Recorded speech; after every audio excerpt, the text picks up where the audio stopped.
KO debate series. We lit tonight. Y'all come through, man. Y'all know how we gonna show up and show out. See y'all all in the building.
Yo, what's going down, man? Welcome to another episode of Knockout Boxing 86 TV. Sorry for my tardiness today. I was ripping and running. I didn't get back home till about 5-10 minutes ago. So I had to push the show back a little bit, but we still got a lot of shit to talk about. So we gonna get straight to it. Salute to everybody in the building. Let's do a roll call. Let's see who we got in here. And then we gonna get straight to it. Because like I said, there's a lot of stuff to talk about. Shout out to Nuke in the building, Opix ID, OG Walk on Water, Mike Moss, Brother Huey Q, DC Dre, Jay Jackson, Villa Buttes, Victor, and let me hold on real quick. Hold up real quick.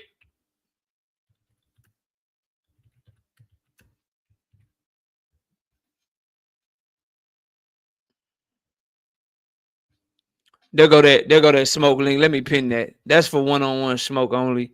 If I say something you don't like or you want to debate me, there you go. There you go right there, bro. For anybody that think they won't smoke with KO, we got that in there. Let me pin it to the chat though. Let me pin it to the chat though. There we go. There we go. All right, let's finish the roll call real quick. Richard Paris, what's up with you, Richard? Salute. J-Man, realistic Washington fan. Big Braille in the building. Shout out to my brother Emmanuel Carter, 5-piece. No biscuit in the super chat. He said absolutely nothing. He just showing love to the channel. What's good, bro? Mr. Fist, D, Byron Bull, Lee Jackson. Don't mess with Texas. 2 Cents Boxing in the building. Y'all go subscribe to 2 Cents Boxing. She doing her thing. Y'all go check out her content, man. DP, yo, you with me? DP Rocky in the building. What's good, DP? Shout out to GX TV in the building. What's good? Windy City Assassin, what's happening? Cal Coolett, what's good? Humble Dragger, what's happening with you? Mr. Make 'em Sick, what's happening with you? Boxing and Barbecue, what's good? TY 007, Trap Band, $337, Hardcore Casual, Ty Drake for Sunchild, Meaty Riley in this thing, All Things, Cash Crypto, Brashley McClendon, Levon Down Gay, the Boxing Hacker, Million Films, Months, Truth, what's good? Big Dog Willie with the 2-piece in the super chase. Say salute KO and the realest, amazing Tank Davis fan. Salute back to you, Big Dog Willie. Dangerous Desires, Bullies in the building. Months, Truth for Reed. 600 said. Big Block, Dumb Ballin, Terrell Jackson, Jesse Jackson. Jim Johnson, Soldier 985, A Sostain, what's good? WTF Media, Savage, Killer, Queen in the building, boxing. Right, Sean Kelly. Kevin House in the building. Milan, what's good? Rock Bottom, what's happening with you? Soul Glow, One Piece. No Biscuit in the super chat. Salute to Soul Glow. Puerto Rican Rum. Mr. Boxing Fanatics. Kendra's in the building. BJ Sodden, what's good, BJ? Fred Mule in the building. LJ, what's happening with you? Sunny Day. Big Itachi. Dank is in there, big. Dank is in there, big. What up, Dank? Easy Rollins, what's up, bro? Billy Wright, what's good? All right, man. I think that's everybody. We got 134 people in the building. Where we at on the likes, man? Where we at on the likes, man?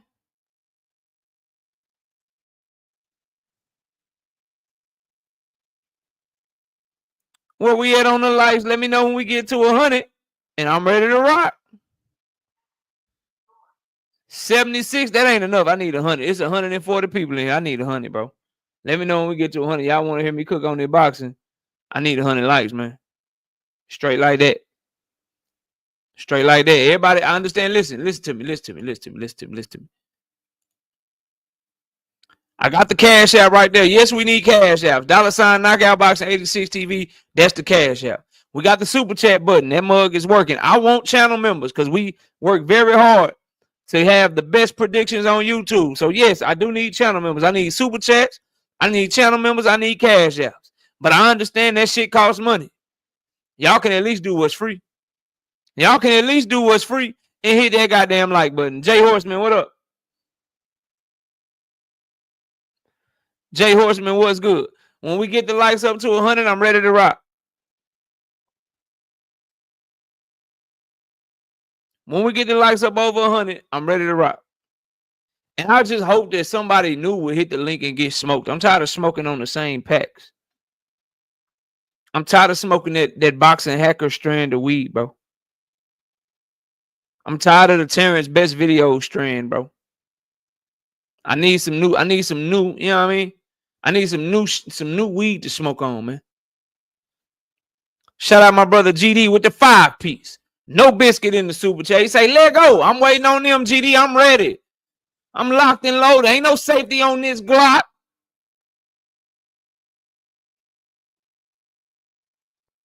Ain't no safety on this Glock, bro. You know what I mean? I wish I could get them all in the room and I debate them all at the same time. Yeah, straight like that, bro. 101. All right, we ready to cook. I think I got a Cash App while I was talking shit.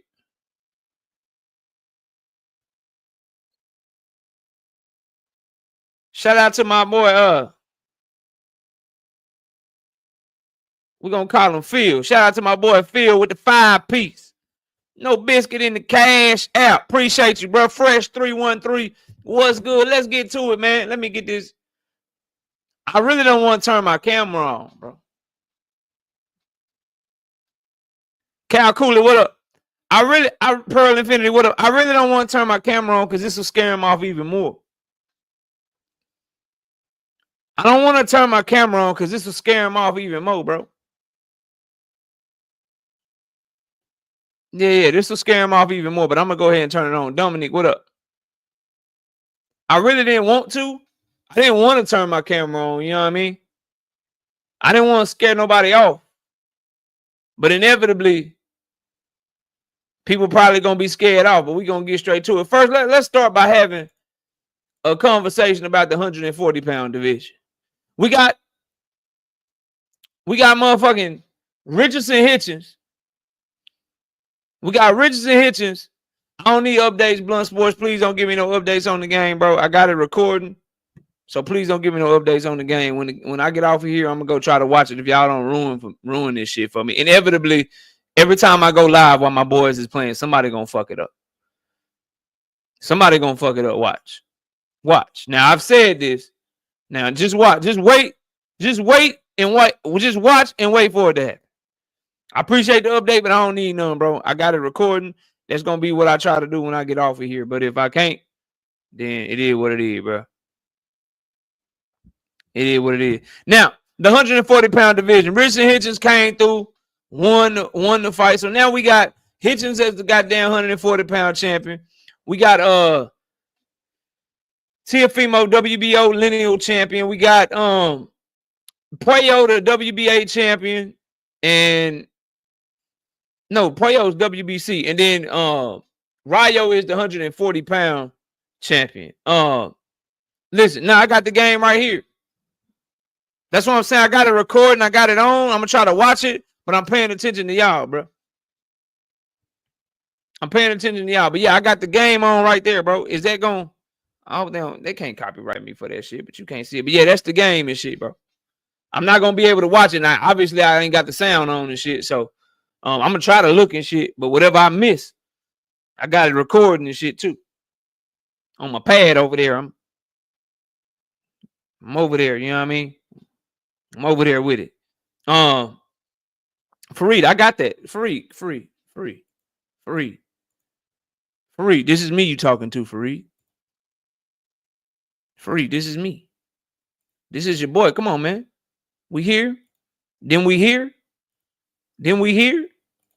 Then we here. Then we here. And we are always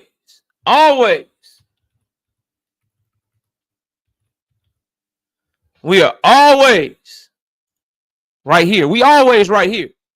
But we here right now. But we're going to get there. Then we're going to get there. Then we're going to get there. Then we're going to get there. That's what we on. Yeah, I got you. Now, hold on. Let me, I don't want people, you know what I mean? So the 140-pound division, Richardson Hitchens becomes world champion. He's the IBF world champion. And let me be the first to say, man. Let me be the first to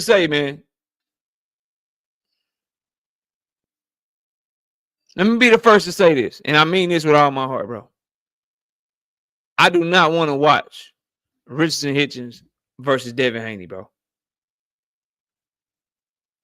I am not in need of REM sleep. I got a good sleep app that I use. We got a white noise machine in the room. We got a very comfortable bed, got very good pillows and shit. So I get all the sleep I need at night, bro. I don't want to watch Richardson Hitchens versus Devin Haney. So anybody pushing for that fight, you hate me, okay? You don't like me. You got a personal vendetta against me. And that is why you are pushing for that fight. It is a good fight. It's a championship fight. I ain't got no problem with it. But it's just not it's so many other matchups at 140. Richardson Hitchens and Devin Haney have no business fighting each other with all these good pressure fighters at 140 for them to fight. I don't want to watch that shit. Dane Father says a high level chess. Y'all got to stop that shit, bro. Chess is boring to watch, dog. I don't know about you, but I ain't just sitting up watching chess on YouTube. Rozilla, what's up? I'm not watching that shit, bro. Y'all got a high level chess, man. Go watch 2 world chess masters play goddamn chess and tell me you having fun. What up, not me? Salute. Nobody trying to watch that shit, bro. And if you do, it's something wrong with you. No, bro. No, thank you, fam. No, thank you. I want to see. I can play chess. Listen, bro. The bishop moved diagonally. The king moved wherever he wanted in any direction. The queen moved whatever she wanted in any direction, however many spaces. The knight move in an L shape. Okay. The rook move straight up and down. The pawns move straight, but they can only move straight one time, except for their first move. They can move up 2 spaces, and they can only kill diagonally. Boy, I beat your ass in chess. I didn't say it's boring to play it. I said it's boring to watch it. It's boring to watch the shit, man. Stop playing, bro. You can't. I can tell by the debates that I have that y'all can't fuck with me in chess, bro. Y'all fall for the setup all the time. Y'all can't fuck with me in chess, bro. You don't think enough moves ahead, bro. You don't think enough moves ahead. I literally set y'all up to say what I want y'all to say in the chat half of the goddamn time, and you don't even know it. I say some shit knowing what you're going to say. But anyway, moving on from that shit, bro. Moving on from that. I want to see Devin Haney come back. The Devin Haney Oscar Duarte fight is more interesting to me. Devin Haney versus Ryan Garcia 2 is obviously more interesting to me. Devin Haney versus fucking Teofimo, Riston Hitchens versus Teofimo, Riston Hitchens versus Subriel Matias, Devin versus Subriel Matias, Pitbull versus one of them is a good one, Ray B. I'm just not interested in watch two jab merchants getting that bitch and jab their heart out. Yeah, Duarte will be fun to watch. That'll be a fun fight to watch, bro. Man, we just got sacked. Boy, y'all suck, bro. Y'all suck. I'm going to have to pay DP Rocker, man. I'm going to have to pay DP Rocker his money, bro. God damn it. I mean, pay him his push-ups. It's some bullshit. We trash. Jalen says, you said Dev couldn't come back against a puncher. Yeah, I don't think he can come back against a puncher, but I don't want to come back against Riston Hitchens. Listen, what he need to do and what I want him to do ain't it's not the same. I'm telling you what I want as a fight fan. A Devin Haney fan might want Richardson Hitchens because you don't see any threat there. You know Hitchens ain't gonna do shit but try to box. You don't have to worry about Devin dealing with any power. So yeah. Joseph Jackson, Jalen James. Yeah, y'all would love for Devin and Richardson Hitchens to fight because you see a path to a good belt. You see a path to a belt. You see a path that's a winnable fight and not dangerous for him. So I understand it, bro. I get it. You know, Riston Hitchens, that's a good fight for you as a Devin Haney fan. It's a fight you think he can win. It's a world title fight. And you're going to watch Devin regardless. You don't give a fuck if he's in a fun fight or a boring fight and shit. Me, I'm not a huge Devin Haney fan, so I don't give a fuck about him becoming world champion again. I want to see him in a fight that's going to be fun for me to watch. I'm not a Riston Hitchens fan, so I don't give a fuck about his reign as champion. I don't want him to be in a fight where I'm gonna be boring and shit. So I'm not. I'd rather them fight one of the other champions and shit, and then they gotta fight each other for undisputed because they the last two left. Okay, fine, bro. Okay, fine. You know what I mean? Omega Red, what's happening? That's true, tunnel vision, and that's the one thing I don't know if Devin will be able to do that 10-pound rehydration clause in the IBF. Shout out to my brother DJ74 live, being a member for damn near 2 years. He say salute to you, knockout boxing. Salute to you, bro. Unc Dre's finest in the building. He looked good. He went the distance on that top rank card. He looked pretty good. Had some pretty good defense. Looks physically strong. He carries a lot of muscle, so I want to see what he looks like with his stamina in 10-round and 12-round fights. But he fought a dude with 6 losses that came to win, that fought hard out of Argentina. I thought he looked good, bro. I thought Chop Gonzalez looked pretty good, and he's training over there at the Robert Garcia Academy, so he's getting good work on a daily basis. Definitely got my eye on him. I believe that was an 8-round fight. I want to see if he really got power like that. But I liked his boxing skills. I liked his defense. I liked that he didn't, like, when he realized the dude was there to fight and wasn't going anywhere, he didn't press the issue, do anything stupid. He was just comfortable winning rounds and getting the W. So I like what he, you know what I'm saying? I like what he showed me in that fight, bro. I like what he showed me in that fight. I like little Chop Gonzalez. I'm gonna be watching out for him for sure. So listen, bro. When you don't know boxing, it is. Dev versus Africa is a complicated match. No, it's not. These are two orthodox fighters that lead with their jab. Whoever wins the battle with a jab is gonna win that fight. Fuck are you talking about? It's not complicated at all, bro. You got two dudes with long reach. Africa's about 1.5 inches, 2 inches longer than Devin. He's about 1 inch taller than Devin. They both can't do nothing offensively without their jab. If they don't have their jab, they struggle offensively. So whoever can get their jab, set their range, time the other one better, get their jab off the best, that's who's gonna win the fucking fight. What are you talking? It's not complicated, bro. It's not complicated at all, bro. It's not a complicated fight to break down, bro. You just gassing that shit because you're a Devin fan, bro. Like I just told you what y'all are gonna do, bro. This is what I'm saying, bro. I knew when I started saying I ain't really feeling this fight, I knew y'all were gonna gas this shit. No, bro. No, I'm sorry. You can't tell me Devin is better than all of these fighters and then gas a fight with Hitchens when you know you would shit on a fight if somebody else fought Hitchens, bro. how when Dev was working Loma without a jab. You mean the most controversial, closest fight that he's ever had where a lot of people feel like he lost? He was in his hometown. Loma's from Ukraine. Devin's from Henderson, Nevada. He was in his home goddamn town getting bottles and shit thrown at him. That fight where he was working Loma. Come on, bro. The fight where he got hit the most outside the Ryan Garcia fight, the most controversial win that he's had in his entire career. Come on, bro. Come on, bro.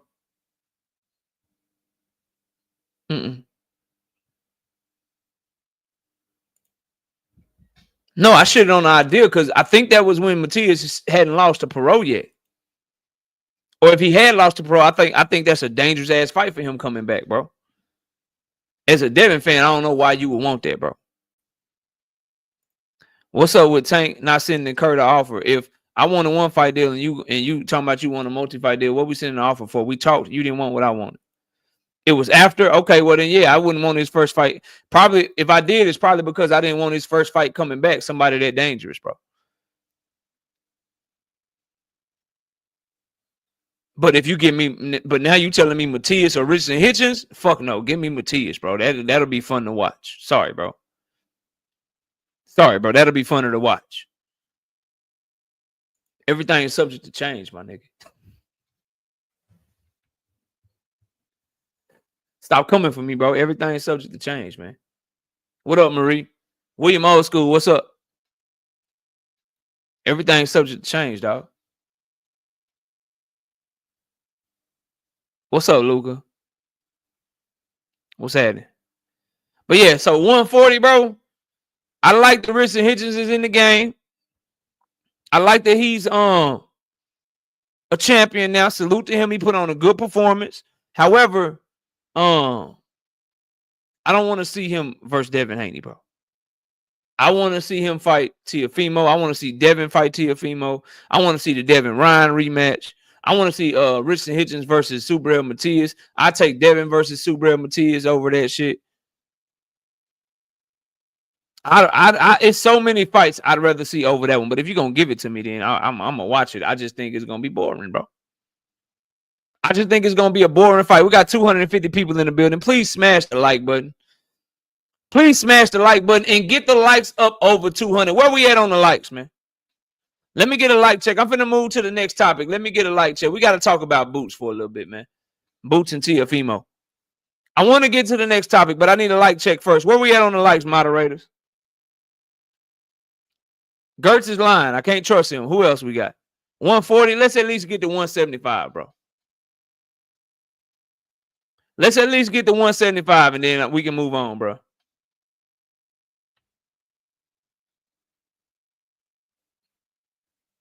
Let's get to 175, then we can move on, bro. I want to get to this Boots Ennis versus Teofimo shit, bro. I got to get to it, dog. Gavin say 157. No evidence. What's good, homie? Gavin, what's up? Salute to my boy, No Evidence in the building, bro. I don't always agree, but No Evidence. I rock with you. Marquis, what's good, bro? I think I spoke to you, but if I didn't, what's happening?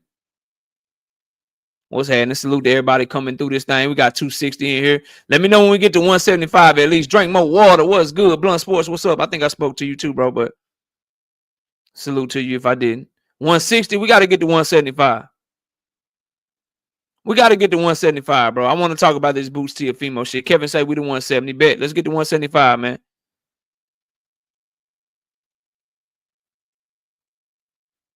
I don't think he in litigation no more, Mr. Fish, because Bob is talking about making fights for him.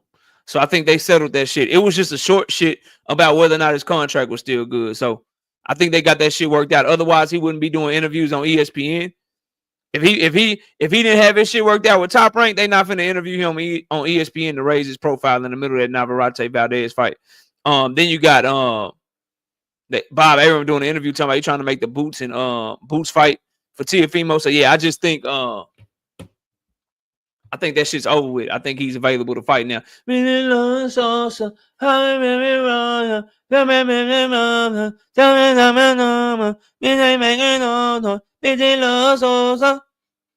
man? Shout out to Not Me 5-piece, no biscuit in the super chat. He say Anyway versus Goodman is going to suck bull testicles. Facts. Inoue needs to fight Akhmadaliev. Facts. Inoue is built. Facts. There is no need to cherry pick at this point. All facts. Two division undisputed. 2 division undisputed. And that's my thing. I am with you, bro. You got fight fans out here that believe, oh, he done accomplished so much, he ain't got to do shit no more. They say that shit about Inoue. I hear that shit about Canelo. I hear that shit about motherfucking Terrence Crawford. I've heard some Tank fans say that bullshit. He the A-side. He can do what he want. He can fight whoever. No, they can't, bro. No, they cannot. The more money that you make, the more your tickets cost for me to go to your fight, the more paywalls you put up for us to go watch your fight, whether it's a subscription somewhere or if it's a fucking pay-per-view and shit, we want a certain level of quality in the product that we get. And for as good as Monster Inoue is, because he grew on me. I got him top 3 pound for pound. That's a bad boy. 203 JD, what up? That's a bad boy. But damn, dog, Sam Goodman, you just fought TJ Doheny, bro. You just fought TJ Doheny. TJ Doheny. Come on, dog. Fight Akhmadaliev or move the fuck up. JD, what up? Fight MJ Akhmadaliev and move the fuck up already. Get to featherweight. If you're not going to move up to featherweight, then stay at 122 and MJ Akhmadaliev is the best available name. Then you go to the next available name, and the next available name. Sam Goodman is not it, bro. But salute to not me. Salute to not me. Boots versus Teofimo. Boots versus Teofimo. For Boots, 147-pound IBF champion proves 2 things. It further drives home the fact that Boots fucking ducked Virgil Ortiz. Number 1. And number 2, I don't give a fuck what y'all say. This is a goddamn cherry pick if Boots fight this dude. Boots, you too good. This is a fucking cherry pick, bro. Cherry pick. And I automatically know what people are going to try to do. And I'm waiting for it. So I'm telling you right now, please, please, please, please, please, please, please, please. Please, if you listening, please try to compare this shit to Tank Davis. Please. I know what y'all. I'm apparently the fucking, I'm the Tank guy, right? I'm the Tank fanboy. I'm the Tank stan. I'm this, I'm that. So I already know. Hold on, KO. Tank is fighting Lamont Roach. Please try. Please try. Please hit the link and try. If you dare. Please hit the link and try. If you dare. Yeah, please, please. Kyrie, you won't hit the link and debate that. You won't hit the link and debate that. So Boots fans, salute to my wife in the building. What's up, Miss K? Oh, the beautiful queen. What's up? Baby, the Cowboys losing. But I'm winning. Shit. Smash the like button. Let me look at this play. Maybe if I look at the play, it'll be good luck. Give me a second, y'all. Come on, come on, come on, come on. Okay, we got a catch. We got a catch. And we only got like 4 yards. Okay, maybe I should start watching. Maybe I should start watching. Ruben, what's up? Now, bro. I'm sorry, dog. Boots is way too fucking big. He's way too fucking good. And Teofimo got no fucking shot. And to put Boots in the ring with Teofimo, if you're his handler, if you're his promoter, his manager, himself, his daddy, whoever, whatever you are, bro, whoever is the one that's putting him in this ring, if it's him himself, for you to be willing to negotiate and make a Teo fight, but you turn down a motherfucking Virgil Ortiz fight? No, dog. I'm not fucking with it. And hold on. Real quick, somebody ask Boots directly before he tell us that he's not negotiating this shit. Because he'll tell your ass in a heartbeat, Like, he'll let the shit go. He'll let the shit go. He'll let the whole world know that he is negotiating, only to tell you that he didn't know shit about it. So somebody put a microphone in his mouth. Pause. Put a camera in his face. Put a microphone in front of him and have him let us know whether or not this is real. Have him let us know whether or not this shit is real, bro. Because if it is real, absolute garbage. Absolute garbage, bro. When you consider what it could have been. When you consider who he could have fought. When you consider the offer that he did turn down, bro. Y'all told me he turned this shit down because he was looking to unify. That's what y'all told me. Y'all told me he turned it down because he was looking to fight other champions at 147. That's what I was told over and over again. Now he's fighting him. And just like clockwork, my boy won't get cooked, so I cook him. Y'all say Tank versus Roach a good fight because Roach is a champion. Well, T.O. is a unified champion. Cap. Tank versus Roach is a good fight because Tank was ducked by multiple fucking people. Boots ducked him damn self. There's a difference for you. Don't make me get started on you, but you love the abuse. You love the abuse, so I'll give it to you. The difference is Roach is a backup opponent. This will be his first option because the nigga had a better option that signed to fight him that he didn't sign to fight. I told y'all not to do this dumbass shit. That's the difference, sir. Backup versus first choice. If Tank Davis chose Lamont Roach first, fucking trash. Garbage. Garbage. But he didn't.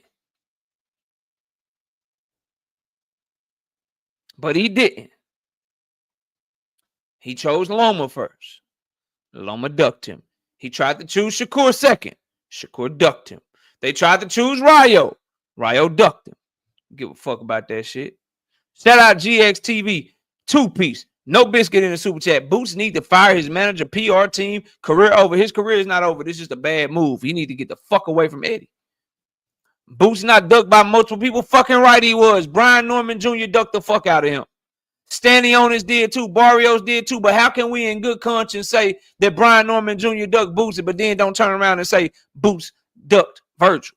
What's the difference between the two? See, I'm consistent. What's happening is because we all like Boots. We all think highly of Boots. I think that's a bad mofo in that goddamn ring. I do, bro. I do. But how the fuck can we say Brian Norman Jr. ducked him? Because Brian Norman Jr. turned down the offer, but then don't say Boots duck duck Virgil Ortiz, and he turned down the same offer after saying he want the top names at 154. I ain't make him say that shit. I ain't make him say that shit, bro. No one made him say he want the top names at 154. He said that.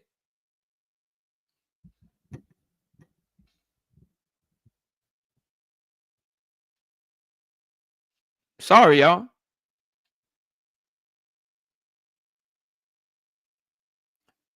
You won't go up. You won't pull Virgil down because it don't make no sense because he will be at a huge disadvantage and he can't make the weight. But you will pull Teofimo up, though. You want to know what it's like to take a belt off of a champion, but fighting Teofimo, you wouldn't take a belt off a champion because Teofimo would be coming to challenge for your belt.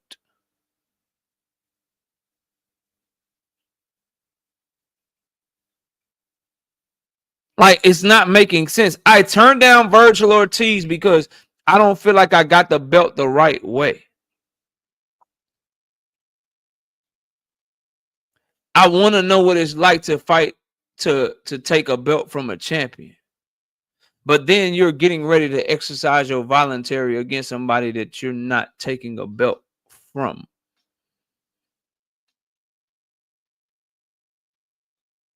I wouldn't be me if I didn't point these things out to y'all, bro. You ain't got to like it. You ain't got to like it.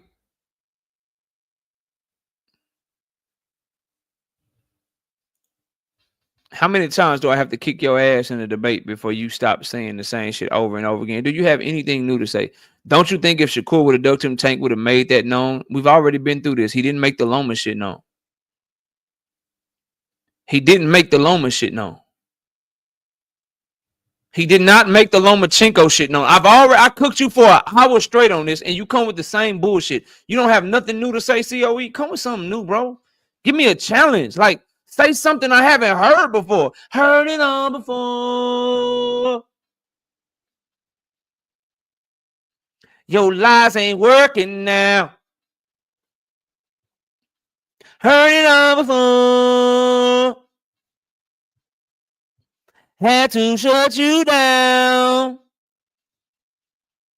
Shit. Shout out Trap Band 337 with the 5 piece in the super chat, man. Salute, fam. Salute,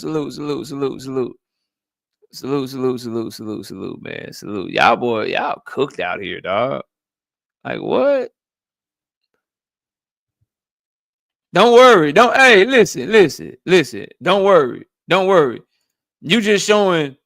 I don't think you dumb. You playing dumb, but you just showing how dumb your boxing takes is. Don't worry. Listen, that's the next topic.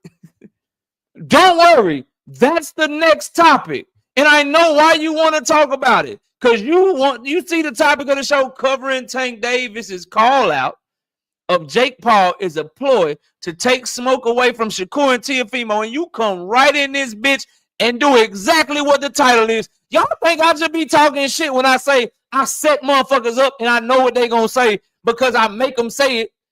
And then when you know I'm making them say it. Y'all think I should be making shit up. I literally know what y'all are gonna say before y'all say it. That's why you can't fuck with me, bro. I already told you what it is. I know what you're gonna do. Y'all want to talk about the Jake Paul so bad because you can't win the Teofimo conversation. You can't win the motherfucking you can't win the Shakur Stevenson conversation. So now you want to try to talk about Jake Paul. We gonna get there when I'm ready to fucking get there. Right now I'm on Boots, nigga. Trap Band. Being a member for 2 straight months. Run them likes up, chat. Facts. I'm on Boots right now. Don't rush my show. Shit. Don't rush my show. Enjoy this shit. Cause don't nobody kick the shit the way I kick the shit, man. Yeah, Cal. I tell you what they gonna do, then they do it. Straight up. Boots versus Teofimo. It's trash. It's a cherry pick. Okay? I ain't got about like 10 minutes to cook real quick. I'm sure. Hey, what's up, KO? Salute to you first off. I ain't got about 5-10 minutes to just roll. As soon as I catch you in some bullshit, you out of here. All right. So just to clarify what you said, right? Give me your best. You got to give me your best today. Hey, you got to give me your best today. As soon as I catch you in some bullshit, you gone. Let's see how long it takes. Go ahead. So check this out. Just because you said that, the reason why Tank chose Roach is because he had no other choice. That's just telling me why he chose Roach. You already out of here. Wait. Let me finish my already out of here. I said he was a backup. Let me finish my argument though.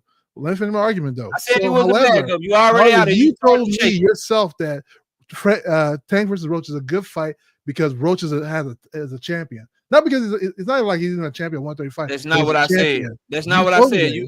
I said he's a good fight because he's a backup opponent. He's the 4th option, and he happens to be a champion. But it's always been because he's the 4th option. We know Loma dropped out, but that's a different conversation. You've told me in this channel that Roach is a champion. Teofimo is a lineal champion, right? But I have always also told you that he is a backup option. It is because he is a backup option. That's just saying. I still don't like the fight, but as a backup option, I'll take it. I've said that multiple it's a good fight because to you and to everyone else. You say it's a good fight because he's a champion. If you can say it's because he is a backup option. Okay. So you never say it's a good. He is a backup option, and he happens to be a champion. I have never led with, and I've never made my biggest point. You can say, okay. Remove. Stop it, bro. The biggest point I've always made is that he is a backup option. That is why when I talk about Lamar, the first thing you hear me say is Lomachenko ducked him. Shakur Stevenson ducked him. Rayo ducked him. And then he landed on Lamont Road. We don't know. That's what I said, bro. We know Lomachenko ducked him or he pulled out the fight. That's the one we do know. Everything else is just pure like speculative up to now. No, it's not. Oh, yes, it is. No, it's not.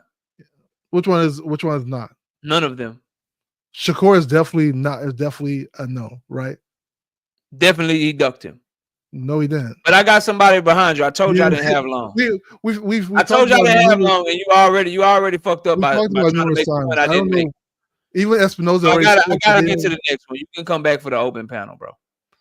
2 cents. What's up? What up, KO? Quick question. I'll have you back up for the open panel, Boxing Hacker, because I gotta keep the show going. Go ahead, 2 cents. All right, so let's say Boots Tio, right?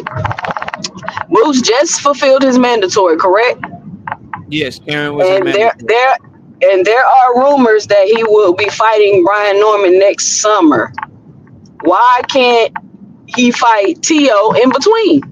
And also, you said it's a cherry pick, but Boots is calling. But Tio is calling Boots out.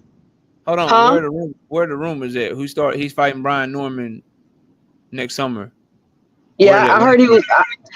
I watched so much of this stuff. I don't know exactly where I seen it. Yeah, I would need to know where they came from, if they reputable or not. If that's Brian Norman himself, Brian Norman Sr., who be lying all the time. I need to know where that's coming from. But rumors. For the sake of argument. Yeah, rumors for a fighter that'll be cross promotional that already ducked him 3 big offers.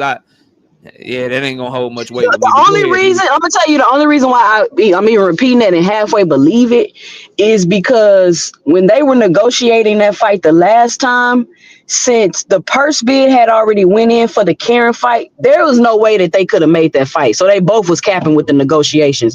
So I think that they were trying to attach their name. IBF pushed the purse bid back though. I don't think they were capping. IBF pushed the purse bid back like 9 days or some shit. It was supposed to be on another day, but they pushed it back so that Boots and Norman can negotiate. So I don't think you request that if it's bullshit.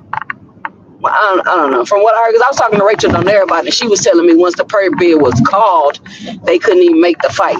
But just for the sake of argument, let's say he is fighting Brian Norman next summer and he wants to have a fight in between. And how could you say it's a cherry pick if T.O. called Boots out? Can't T.O. dare to be great? Yeah, it's great for T.O., but it's still a cherry pick for Boots. Just like Terrence Crawford and Canelo, that's great for Terrence Crawford, but it's a cherry pick for Canelo.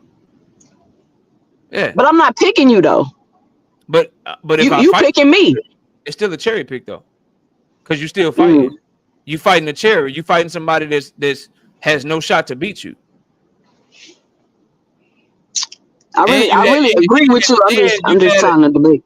And you had another fight that's way better on the table that you turned down. But with the way better on the table and I turn down, it would deter me from what I'm doing. If I fight T.O., that ain't really deterring me from what I'm doing because I got something coming. You want me to move up in weight, go across the world, take an offer on quick notice and all this shit. I ain't finna do all that. I'm finna focus on what I'm doing, stay at 47, try to unify. And if T.O. want to fight, bring his ass up here and let's see what's up. 2 cents, sister. Boots in it said he want to be undisputed at 147, 154. 160 and 168, correct? Correct. So he only can do one weight class at a time. But hold on. He just exercised his mandatory, correct? Correct. So he has the IBF 147-pound title, and if he were to beat Virgil Ortiz, he would have the WBC interim title at 154 pounds. How does holding those 2 belts deter his goals? They would help. Can he do that? But see, that's I'm not gonna lie to you. That's where I get confused though, because can you do that? Yes. Fighters do it all the time. Bud Crawford was able to do that shit for a while. Nah, Crawford. They let him hold all his 147-pound belts until he decided he was gonna fight at 154. They do that. Some of these fighters get special treatment with them belts, though. Tank Davis had 130, 135, and 140 belts simultaneously. That is true. So yes, you can do it. If your promoter is willing to pay, and you can be in position. Yes, they may make you know. They may force you to decide what you want to do, but you still will be in position because now you got 154 WBC interim, you got 147 IBF. You can be like, yo, the only fight I'm coming back for is Brian Norman, trying to make that one while simultaneously trying to get a big fight at 154 because you got that interim. You can try to press on Sebastian Fundora to have to fight you. You give yourself more options. Fighting Teofimo, but they didn't even give him enough time to work a plan out though. They like, here, nigga, you got 48, 24 hours. What you gonna do? They ain't give him enough time to work nothing out. That's if you believe Boots in his word. I just find it hard to believe that he didn't know nothing about it. I find that very hard to believe with all the social media around him, all the people in his gym, Eddie Hearn talking about it, who's his promoter, all these people, like, no, like it's the 21st century. I find that hard to believe.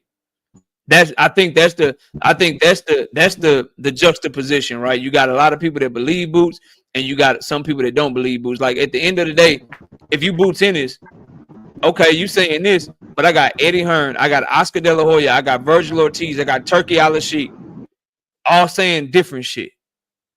You the oddball out. What would Turkey be lying for? Like what did Turkey got to lie for? Because he ain't want to do what he wanted him to do. Because Boots ain't the first person to turn Turkey down. Why he ain't came out and said nothing about nobody else? He said something about Tim Tszyu.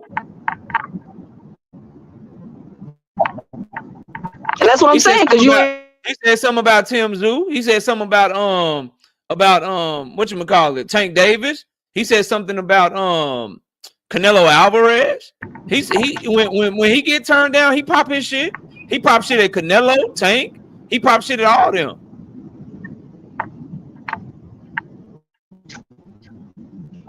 But so you don't think that would be not a big?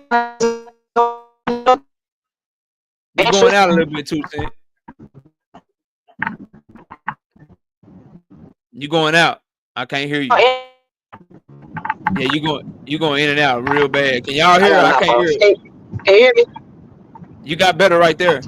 Is my signal back? Hello? Yeah, it's back now. Is it back? I'm back. Yeah, you back now. Go ahead. Okay.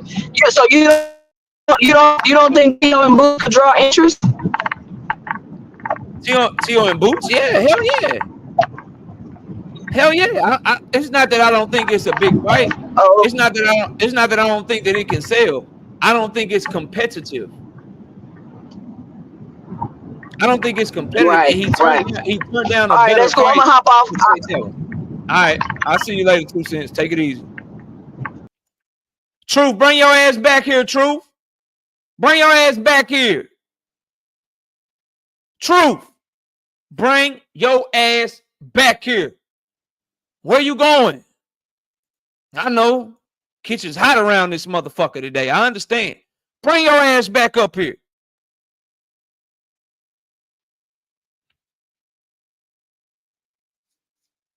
Come back. All right, until he do, let me get back right. He may have something to do. He may have something to do, bro. All right. COE asked about this shit. Tank versus Jake Paul. Why would Tank call out Jake Paul? Why would Tank call out Jake Paul? That don't make no sense.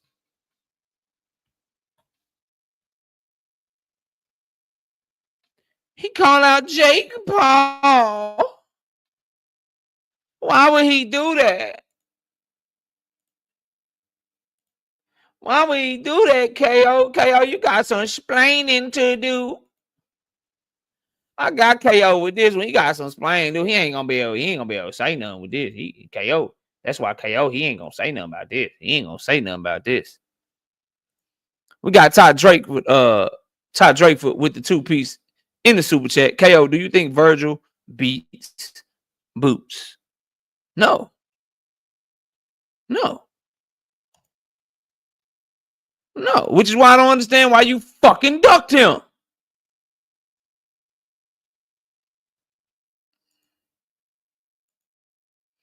Now, Where's my screen? I gotta share this shit. No, I don't. That ain't got nothing to do with him turning down the fight, though. All right, let's play it. Let's play it. You were an interested observer on the Netflix event, Paul versus Tyson. Why would he even want to fight him? And who told Mike Tyson to fight anyway? Is Jake Paul someone you'd want to take on at one point? Yeah. Tell him, this is my call out. Jake Paul, what up? What up, Jake Paul? Yeah. Let me play that again. Let me play that call out again. Let me start this shit over. This is what y'all want to talk about. Let's talk about it. You were an interested observer on the Netflix event, Paul versus Tyson. Why would he even want to fight him? And who told Mike Tyson to fight anyway? Is Jake Paul someone you'd want to take on at one point? Yeah. Tell him, this is my call out. Jake Paul, what up? What up, Jake Paul? Yeah. So this is what I need, bro. I'm gonna tell y'all what I need. This is what I'm gonna tell y'all, bro. I'm gonna tell y'all what I need, bro. I need everybody. Listen to me and listen to me good. Hold on. We about to score a touchdown. Hold up. Why we get about a Zeke? Zeke don't be eating no more. All right, we about to score a touchdown. I'm about to tie the game up. Look, bro. This is what I need. Y'all want me to talk about this, bro. Y'all want me to talk about this. I'm gonna talk about it today. I'm gonna talk about this shit today since y'all want to talk about this shit. I need COE and everyone like him. Every single person like COE. This is what I need, bro. I need y'all to email me y'all phone number, bro. I need y'all to email me y'all phone number so I can get it to a scammer and scam the fuck out your ass. Because y'all believe any fucking thing, bro. Y'all don't know what sarcasm is. Y'all can't tell when the motherfucker's joking with you. You can't tell when somebody's serious. This is what y'all want to talk about. I don't believe that y'all are this stupid. I don't believe that y'all are this dumb. I don't, bro. I refuse to believe. You see the man smiling. You see that shit.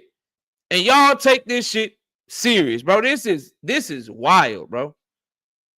This is wild.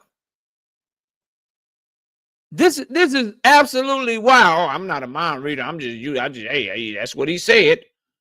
That's what he said. So I'm going with it. Imagine this, bro. Imagine someone saying that the fence is crazy, right? You can see the nigga do this smiling and shit. And everybody know the nigga playing. Except his haters. Everybody fucking know he playing. But somebody like you, Truth, can hear Loma's promoter, hear his manager, all say the nigga just didn't feel like it and he wasn't motivated. And you'll defend that shit. Some of y'all just slow or stupid or dumb or just don't care about the truth. I think y'all be trolling me. Shout out to John Wick with the 2-piece in the super chat. Is Boxing Capper Special Ed asking for a friend? Shout out Easy Rollins with the 2-piece in the super chat. Fuck a Jake Paul fight. I agree. Shout out Easy Rollins back in the super chat with the 2-piece. I thought we talking boxing, not Jake Paul. I'm about to be off of that shit in a second. Shout out 2 cents with the 2-piece in the super chat. This what y'all running with? Grow the fuck up. Facts, bro. All facts. All facts. Shout out Todd Drake. You listen. Y'all telling me the sisters don't know when a nigga fucking around. Look at what the sisters are telling you, bro. Todd Draper with the 2-piece in super chat. Clearly a joke. They down bad overtake. These are sisters. They telling y'all what it is. Y'all ain't gotta believe me. This is the same shit I told y'all about fucking Conor Benn, bro. Said the nigga's not serious, bro. Niggas not serious at all about no motherfucking Conor Benn, nigga. Niggas trolling. Niggas fucking with the Haneys because they been fucking with him. Told y'all that, bro. Told y'all that. This the shit y'all take serious. You'll talk about this because you don't want to talk about the fact that Shakur Stevenson ain't gave you a fucking explanation as to what really happened. All he'll tell you is Steven Espinoza lying and shit. Y'all don't want to talk about how emotional he got when that Tank fan asked him about that shit on Twitter Spaces, and he had no fucking explanation. Y'all don't want to talk about the fact how y'all fucking begged Teofimo Lopez. Man, when Tank gonna respond to Teo? When Tank gonna respond to Teo? He responds to that nigga. Teo tuck his motherfucking tail. Y'all don't want to talk about that no more. Yeah, y'all don't want to talk about that no more. Y'all some clowns, bro. Yeah, truth. He ducked a welterweight. Get the fuck out of my face, bro. Get the. He cooked him.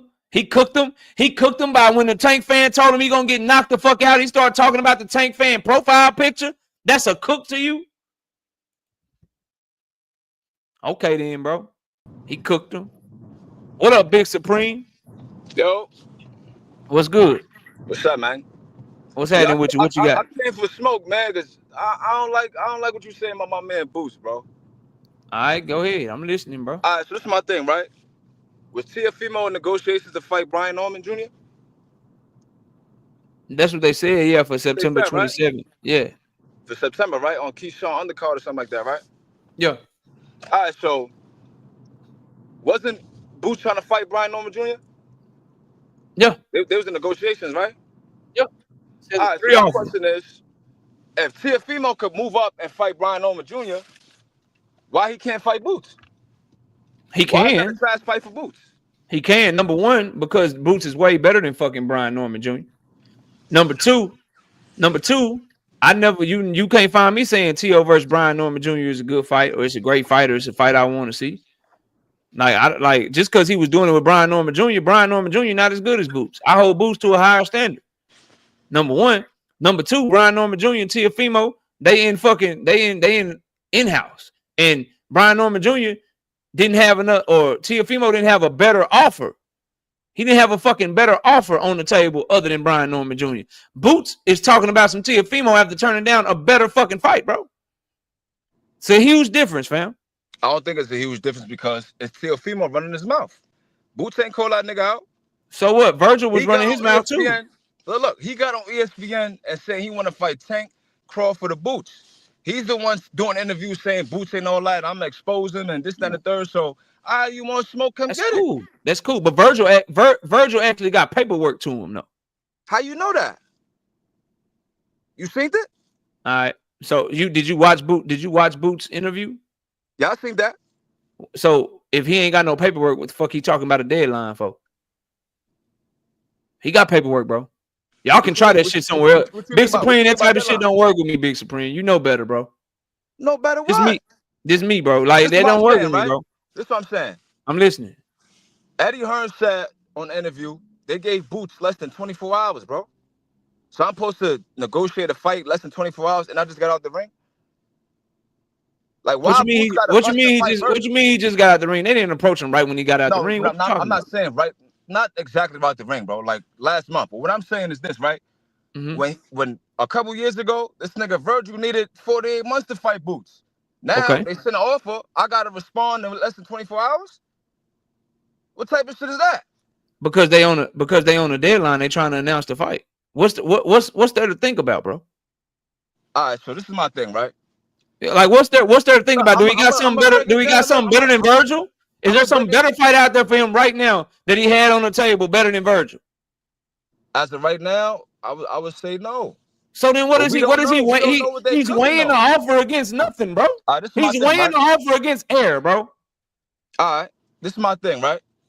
This nigga Virgil's the interim champion, bro. Okay. He's a 2-division interim champion. That nigga ain't never do shit in boxing. That nigga ain't no ticket seller. He never been on pay-per-view. That nigga never had a belt. So why Teofimo can't even get in the big room in his own hometown, bro? Look. All right, look. Why Boots got to capitulate to this nigga? How is he capitulating? Like, why Boots got to follow what he's saying? He's not the A side in this equation. Boots is the champion. Boots not following what he's saying. Boots was going with Turkey, and Turkey said Boots said he fight him at 154. All right, so look. Put yourself in Boots' position, right? Yeah. You got to move up to fight an interim champion, right? Let's say you get that belt, that interim belt. Ain't no guarantee Fundora gonna fight you, bro. He either had to fight you or drop that belt. He had to fight you or drop that belt, number one. Number two, you leaving out a lot of shit. You leaving out a lot of shit. Number one, he ain't just moving up to fight for. He ain't just moving up to fight for an interim. He's moving up to fight for an interim after the whole fucking division ducked him, and the nigga had to fight a nigga again that he 12 zipped. Like, y'all leaving that shit out. The niggas y'all are talking about him waiting for, the niggas y'all are talking about him waiting to fight and this champion and that champion, they already ducked the nigga 1 or 2 times already. So he's turning down this Virgil fight to hope that the niggas that already ducked him will come back and not duck him again. On a maybe. So bad that you know they might duck him again because now Ed is trying to negotiate for him to fight a 140-pounder. That 140-pounder called him out, though. Not only that, Virgil so did that 154. And as a matter of fact, not only did the 154 call him out, he said he wanted all the big names at 154 pounds. He said he wanted Terrence Bud Crawford. Well, being an interim champion, fighting a big name in 154 puts you in a better position than fight Terrence Crawford. Not a fucking Teofimo fight. That nigga Crawford not fighting Boots, man. You know that. Okay, but there's other names, other big names. There's no big names at 147, and the names that are there already ducked him. I'm not gonna drop my belt and move up and get an interim belt for what, bro? But you'll keep your belt and keep fighting trash because all the champions ducked you. That don't make no sense. That don't make no sense, bro. He's literally y'all like. I'm a Boots fan too, Big Supreme. You're diehard though, and I respect it, bro. I ain't no diehard Boots fan. I'm just saying, like. Well, you said he's a man. My bad. You said he's a man. I consider, it is what it is. It's that East Coast shit, man. I gotta, No, I ain't mad at that, bro. Ride what you got. But what I'm telling you is, you're arguing for a hope. You're arguing for a maybe. Maybe he might get Brian Norman Jr. Maybe he might get Mario Barrios. I hope that he gets Stanionis. Maybe Bob Arum and Eddie Hearn can hopefully work out a Teofimo Lopez. He had Virgil right there already, dog. And he turned it down for a bunch of maybes. For a bunch of possibilities. I ain't gonna lie. I honestly think that shit is cap, bro. Okay. I ain't gonna lie. I think it's cap because he was supposed to fight. Let's say, he's supposed to fight Boots, right? Yeah. Bochuk was supposed to fight Madrimov. That shit got scrapped. So how we know that they're not playing these weird games, bro? We don't know. Man, because Madrimov. Because listen, that proves the point though. They made this how you know they were trying to make Virgil and Boots because they had to make Madrimov after Boots decided not to take the fight, and Madrimov already had a fight lined up for December 21st, which he just had to pull out of because he's getting a bigger bag fighting Virgil. That's how you know it was a backup option to Boots, bro.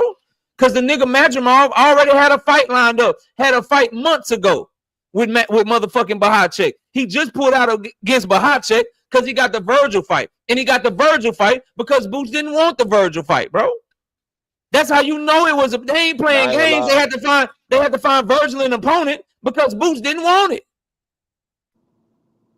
I ain't gonna disagree with that, bro. I'm not gonna lie. I'm not gonna sit there and take a fight in less than 24 hours like it's a take it or leave it. You can't. You're not doing that. I'm not gonna drop my belt and then he didn't have. That's another thing. Why would he have to? He don't have to drop his belt. He just exercises mandatory, bro. So when you exercise your mandatory, you got 12 months to do whatever the fuck you want to do. He ain't got to drop his belt, Big Supreme. He can keep his belt. So he gonna keep his options open. Interim champion. Say what? You gonna keep both of those? You put yourself in position and then you go with whatever's bigger. Now you in a position where look, I got this WBC interim, nigga. I could get Bahachuk, I could get Madrimov, I could try to force Fundora hand. I can see what's up with Tim Zoo. I can see what's up with all these names. It's bigger than names at 147. And I can let them know the only way I'm coming back to 147 is if I get one of the champions. You in a better position. You got more leverage. When you a fighter like Boots Ennis, bro, and you a name, but you ain't got the star power to where niggas you just getting their biggest bag fighting you. They on pay-per-view, they getting their biggest bag. They don't mind getting knocked the fuck out because they know they finna get $10 million or $8 million. You not that yet. So when you not that, you gotta have a position of leverage. You gotta have a position to which you have multiple avenues that you can go. He turned down the opportunity to have both 147 and 154 options and have the world as his oyster. Because if he goes and he fights Virgil in February and he washes him, now he's the interim champion and he's still the champion in the IBF at 147. So now he can send his team, go try to get me the Brian Norman fight. Go try to get me the Barrios fight. Go try to get me the Stanionis fight. Try to get me Bahacek. Try to get me Madrimov. Try to get me motherfucking Fundora. Try to get me Tim Zoo. You see how many more options he has if he does both versus just staying at 147.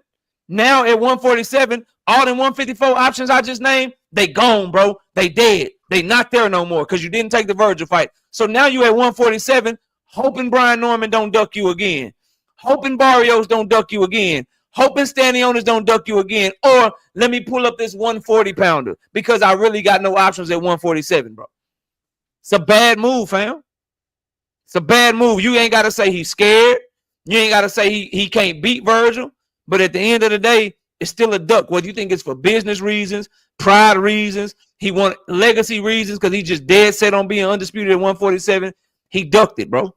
It's just that simple for me, dog. But I got somebody behind you, so go ahead and get your last words off. I'll let you have the last word, bro. Nah, I just gonna say, like, we already seen that when he was on the PBC side, he couldn't get those fights anyway. So him being on Matchroom, I just don't see how. Because you mentioned Tim Zoo, you mentioned Fundora. I don't think he would get those fights neither, bro. Honestly. But I mean, what about all the zone fighters I mentioned though? The only fight I think he could get is maybe Madrimov, probably. I think Bochuk wouldn't duck no wreck, but that's a probably. Charles Conwell already turned it down, so it's not a guarantee he's gonna move up to 154, become interim champion, and then get those fights out that saying that he's gonna get. I don't think so because he's been going through this for a minute now. But you got I got you. Let's just sit back, bro. Let's see what happens. But it looked bad, bro. It looked bad, and I'm calling it how I see it. But salute the Big Supreme. This is your first time coming up here, bro. I appreciate you kicking it with me for a little bit, dog. I might slide up later. All right, man. Take it easy. What's up, man? Loma stank hole ducking ass. What's up? Is that right? Yeah, old duck ass Loma stank hole. What's happening? When did Tank or Leonard Ellaby say that? What? Oh, okay. So the only way the people that are actually in negotiations already. Sense. So then no fighter has ever ducked any fighter then. Incorrect. That's not it. No fighter has ever ducked any fighter. But go ahead. There's been recorded record like, hey, go ahead. Me. You need they gotta so since you got no facts, you gotta hear them say it. Okay. So Tank has been outspoken about Shakur and all the other people that are trash, but yet with Loma he's so respectful. No, that's not the case. He hasn't. That is 100%. No, he doesn't call people ducks publicly. You ain't heard him do that. So just because he ain't said it publicly and Leonard Ellaby ain't said it publicly, don't mean it ain't a duck. At the end of the day, what they did say is that Loma turned down the offer. That's what they did say. That he pulled out of negotiation. That's what they did say. That he turned down. That they thought the fight was going to happen, but Loma decided to pull out of negotiations. That they understood as well. Yeah, because he got a lot going on. He tired and shit. Does that sound like a person that just ducked? Yeah, 100%. How? Because you were motivated just fine for Cambosos. Yes, because of his father. And if you ain't motivated to get the most money you ever made in the biggest fight of your career, then why don't he just drop that belt so that you Loma can has never been motivated by money. He's been consistent already. That. But that's not even what I came up here for. I came up here because you just said that he pulled up a welterweight or he ducked a welterweight. But last time I thought, isn't Tank pulling up a 130-pounder? Yeah, that's what you came up here for. So real quick, couldn't have Tank stipulated the weight that him and Conor Ben fought at as well? Yeah, but who the fuck wants? Why would he want to fight Conor Ben? I don't know. He entered negotiations. He didn't enter negotiations. Eddie Hearn was trying to reach out to him. Offer. Eddie Hearn was trying to negotiate with Tank Davis directly in the DMs on Twitter. Stop. That did not go to his DMs. That was clearly an email that you were sending that Tank Davis was forwarded. He got an offer. So are you denying that he didn't get an offer? He did not get a real offer, no, because they did not negotiate with his people. That was cloud chasing 101 by Eddie Hearn. I'm not talking about Tank Davis. I'm not talking about Tank Davis and Conor Ben. That was Tank Davis fucking with Devin Haney. That fight was never real. And Conor Ben and Eddie played into the game to build Conor Ben's name. And they don't mind clout chasing because Conor Ben is fucking trash. I'm not fucking with that right now. Let's talk about the fact. Let's talk about that. Let's talk about the fact that Lomachenko pulled out of the fight with Tank Davis. If you don't want to talk about that, that's all I want to talk to you about. Is your guy pulling out of the motherfucking fight. Okay. And he is the reason. Niggas can try to argue for Shakur all they want to, but you can't argue for Loma. He is the reason we are getting Lamont Roach. No, it's his fault, bro. No, Tank really could have went back and we could have got it in 2025 because that's when Loma said he's back. Loma's not back. Remember when we had the conversation? I said Tank. Loma is not back. He got a fight announcement. I said he's coming back in 2025. Whatever. Let me know when he do. Well, I mean, it's still 2024. Let me know when he do, because everybody in the game say he retiring. Let me know when he do. Tank Davis said he retiring. So what does that mean? I don't believe. Do we not still have a fight? I don't believe him. You don't believe Tank Davis? No, I don't believe him. Well, that's what he said. So if you can't believe the direct fighter, it's kind of hard to then take. Nah, because Tank Davis ain't pulled out a fight though. See, that's the difference. He didn't pull out of a fight. He pulled out of Conor. Loma pulled out of a fight. He pulled out of Conor Ben. Thug Life. I'll cook your bitch ass. Hit the link. How about that? Go ahead. I'll cook your bitch ass. Hit the link. How about that? Anyway, Lomachenko's own team. Lomachenko's own team admitted that he pulled out, bro. Tank Davis' team pulled out. He's not motivated. And okay. So why did he let them negotiate for 6 months straight? Seeing the issues that why did he let them negotiate for 6 months straight? That would make sense. Why did he let them negotiate for 6 months straight? If he wasn't motivated, they resumed after the Frank Martin. They was trying. Loma's team was the one giving information, not Tank's. They said they were having talks. So why is his team negotiating on his behalf if he ain't motivated to fight? What do you mean? The motivation didn't come till later. He didn't say he was. That's not what I asked you. Why did he have them negotiating the fight before Frank Martin? So before June, and then after Frank Martin, so in July. So before June and in July, they're negotiating a fight for him that he's not motivated for. Why did he allow that to happen? He was motivated, probably got here and the numbers just wasn't lining up. Or where can I go to read? Where can I go to hear them say that? There are multiple things why. So the numbers didn't line up. The numbers didn't line up. They didn't line up, but they also said that there's no number you could pay him to make him motivated. There are multiple things why negotiations fall out other than money. I did just say that. But they told you it was because he wasn't motivated. They didn't say he wasn't correct. He was not. Okay, motivated. So what changed? What do you mean what changed? He said he'll be back in 2025. That's what changed. Why did he have them negotiating and then all of a sudden he wasn't motivated? What happened? He probably got there and said, no, they on some fugazi. He probably. Why can't you tell me exactly what happened? No, don't give me probably when everything you argue about Tank is conjecture as well. You're hoping and praying that he don't retire, but right now he said he's retiring. So that's conjecture as well. He ain't pulled out no fight. I love what you're trying to do, bro. But no, it's the same thing. He didn't pull out no fight, bro. Okay, Loma pulled. You still ain't told me why Loma wasn't motivated, bro. You still ain't told me why he would allow people to negotiate a fight that he's not motivated for. Was he jet lagged? Was his wife pregnant? Something could be wrong with his father. Did his kids lose a soccer game? Something could be wrong with his father. The reason why he fought Kambosos, something could actually be wrong with his father. That's why he went to spend. Where can we go to see this? Did they say something's wrong with his father? Do you have some reporting that I don't have access to? What leads me to that rationale is just his conversation of what he had during the Kambosos fight. He was mainly talking about doing it for his kids, doing it for his dad. He was mainly talking about. So then, why did he allow his team to negotiate another fight for him? Why did he allow his team to negotiate another fight for him? That something happened. Why did he allow his team to negotiate another fight for him? If everything you said about the Kambosos shit is true, I wasn't motivated. I did it for my daddy. Do it for my daddy. Do it for my daddy. I did it for my daddy. Stunning like my daddy. Okay, cool, no problem. So why is your team negotiating your next fight if you're not motivated? Because maybe he was motivated and then something happened. Lomachenko has never been the one that's been forthcoming in the media. What happened? So either something happened with his father. So you don't know what happened. So until I know it, you give him the benefit of the doubt. Until I know what happened, I'm gonna go with what his team said. They said the nigga pulled out because he wanted to spend time with his family. They said the nigga pulled out because he wasn't motivated. His family. Yeah, but then he was motivated to fight Shakur Stevenson for free in the stands. Didn't Tank just say he was gonna smack Ryan for free as well? Didn't say he was gonna fight Tevin Farmer. And he made a shit ton of money fighting Ryan Garcia too. Well. Bad example. Several people he said he was gonna fight for free as well. Cool. But he didn't pull out. He didn't pull out of negotiations to do it. He didn't pull out of an offer to do it. He didn't turn down his biggest bag, the most money he ever made. He didn't do all of that to then go try to fight somebody for free for no money. You want to fight on the street for free, but we can't get you in the ring for millions. You definitely can get him in the ring for millions in 2025, of which Tank Davis is fighting in. No, you can't. Is Tank Davis not fighting in 2025? Why couldn't us fight fans get him in the ring at the end of last year? He didn't want to. Why did we get Tank in the ring in this year? Yeah, I know. No.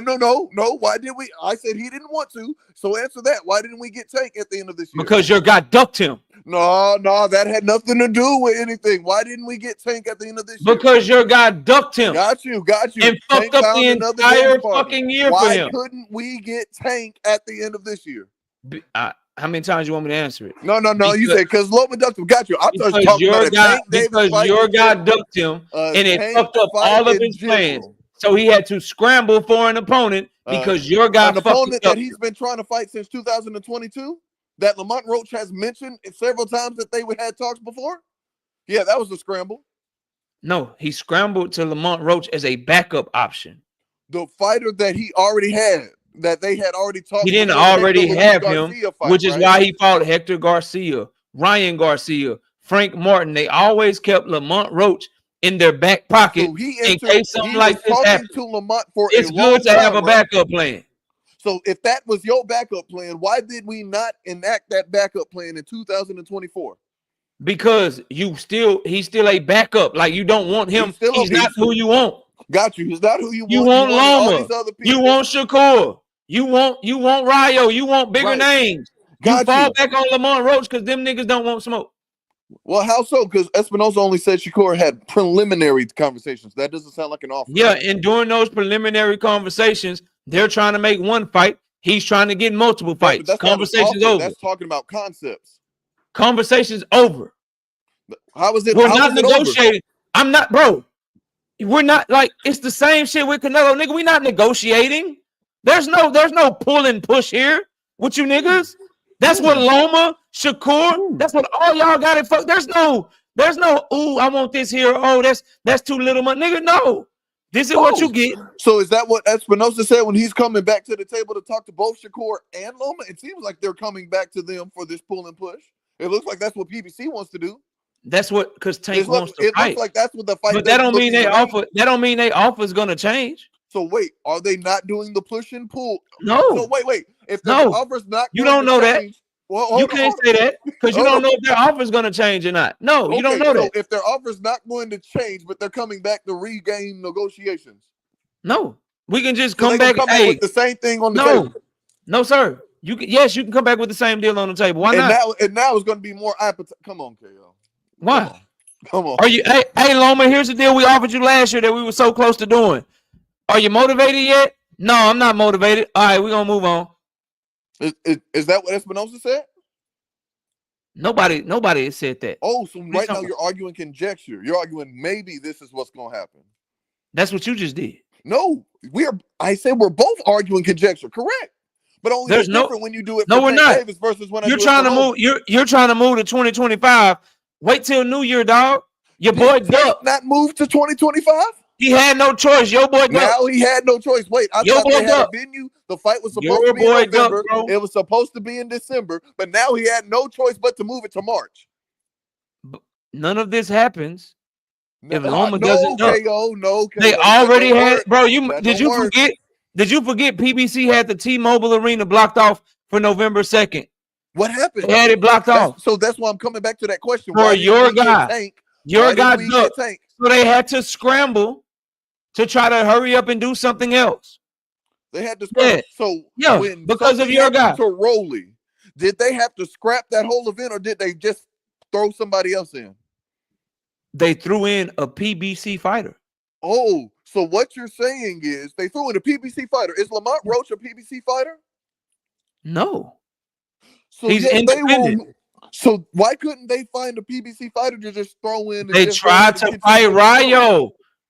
Where were you, bro? Another division, so they only have Rayo as a PBC fighter. They're trying to make big fights, bro. This is Tank Davis. Oh, it's big fights. Wait, but Isak Cruz was not a big fight, and they just threw him in to keep the show. Because they had a backup, and it was after the press conference. Do you not like that was very close to the fight? Rolly pulled out after the press conference, bro. Right. And they were able Loma pulled out in negotiations. You have more time. This is different. They were able to put a more coherent plan together in a shorter amount of time than them having months to put a coherent Pitbull plan. was already on the fucking court, bro. I'm not finna do this shit with you. They were more coherent in a shorter amount of time. Be quiet and listen, bro. Be quiet and listen, dog. Be quiet and listen, bro. You're trying to draw an analogy, Truth, and you're trying to put two things together that don't go together. And let me explain to you why. Trying to compare Tank and Rolly pulling out to your guy Loma pulling out is completely different. Here are the differences, Truth. Loma pulled out of negotiations. Rolly had to pull out of the fight card that was already announced. There was no press conference with Tank and Loma because the fight was not announced yet, Truth. There was already a press conference in Los Angeles, California with Tank Davis and Rolly because that fight was announced. It was easier to replace Rolly because they just pulled up a fighter that was already on the card, Truth. So it's easy to replace that if you already got a fight signed and you already have the card done and you have, that's what PBC does. And smart promotions is if you got a main event that's lightweights, you put some lightweights on the undercard. If somebody gets injured, if somebody has to pull out, you can bump somebody up the card so you can still have the show go on as planned. In the case of Lomachenko, you're left scrambling because you negotiate for months. The beginning of March, the beginning of 2024 and in the summer of 2024. And that is a big unification fight. That is the biggest fight of their careers, respectively. In turn, not bigger than Ryan like revenue, but legacy-wise, people interested in the fight, competition-wise, Loma's biggest fight from a monetary standpoint, Tank's first opportunity to unify. This is a big fucking fight you're negotiating. You're all in on that. Just like they were all in on Earl and Bud back in 2022 before Bud pulled out. So you're all in on that shit. Loma pulls out. There is no fighter to bump up the card because the card's not announced. There is no fighter to replace Loma with because the fight is not announced. Now you got to try to replace that fight with another big fight because, again, you have the T-Mobile Arena blocked off. You've already booked that venue. So in order to keep Tank in that venue in Vegas, you're going to need a big name. So you reach out to Shakur Stevenson because that fight can go in T-Mobile Arena in Las Vegas.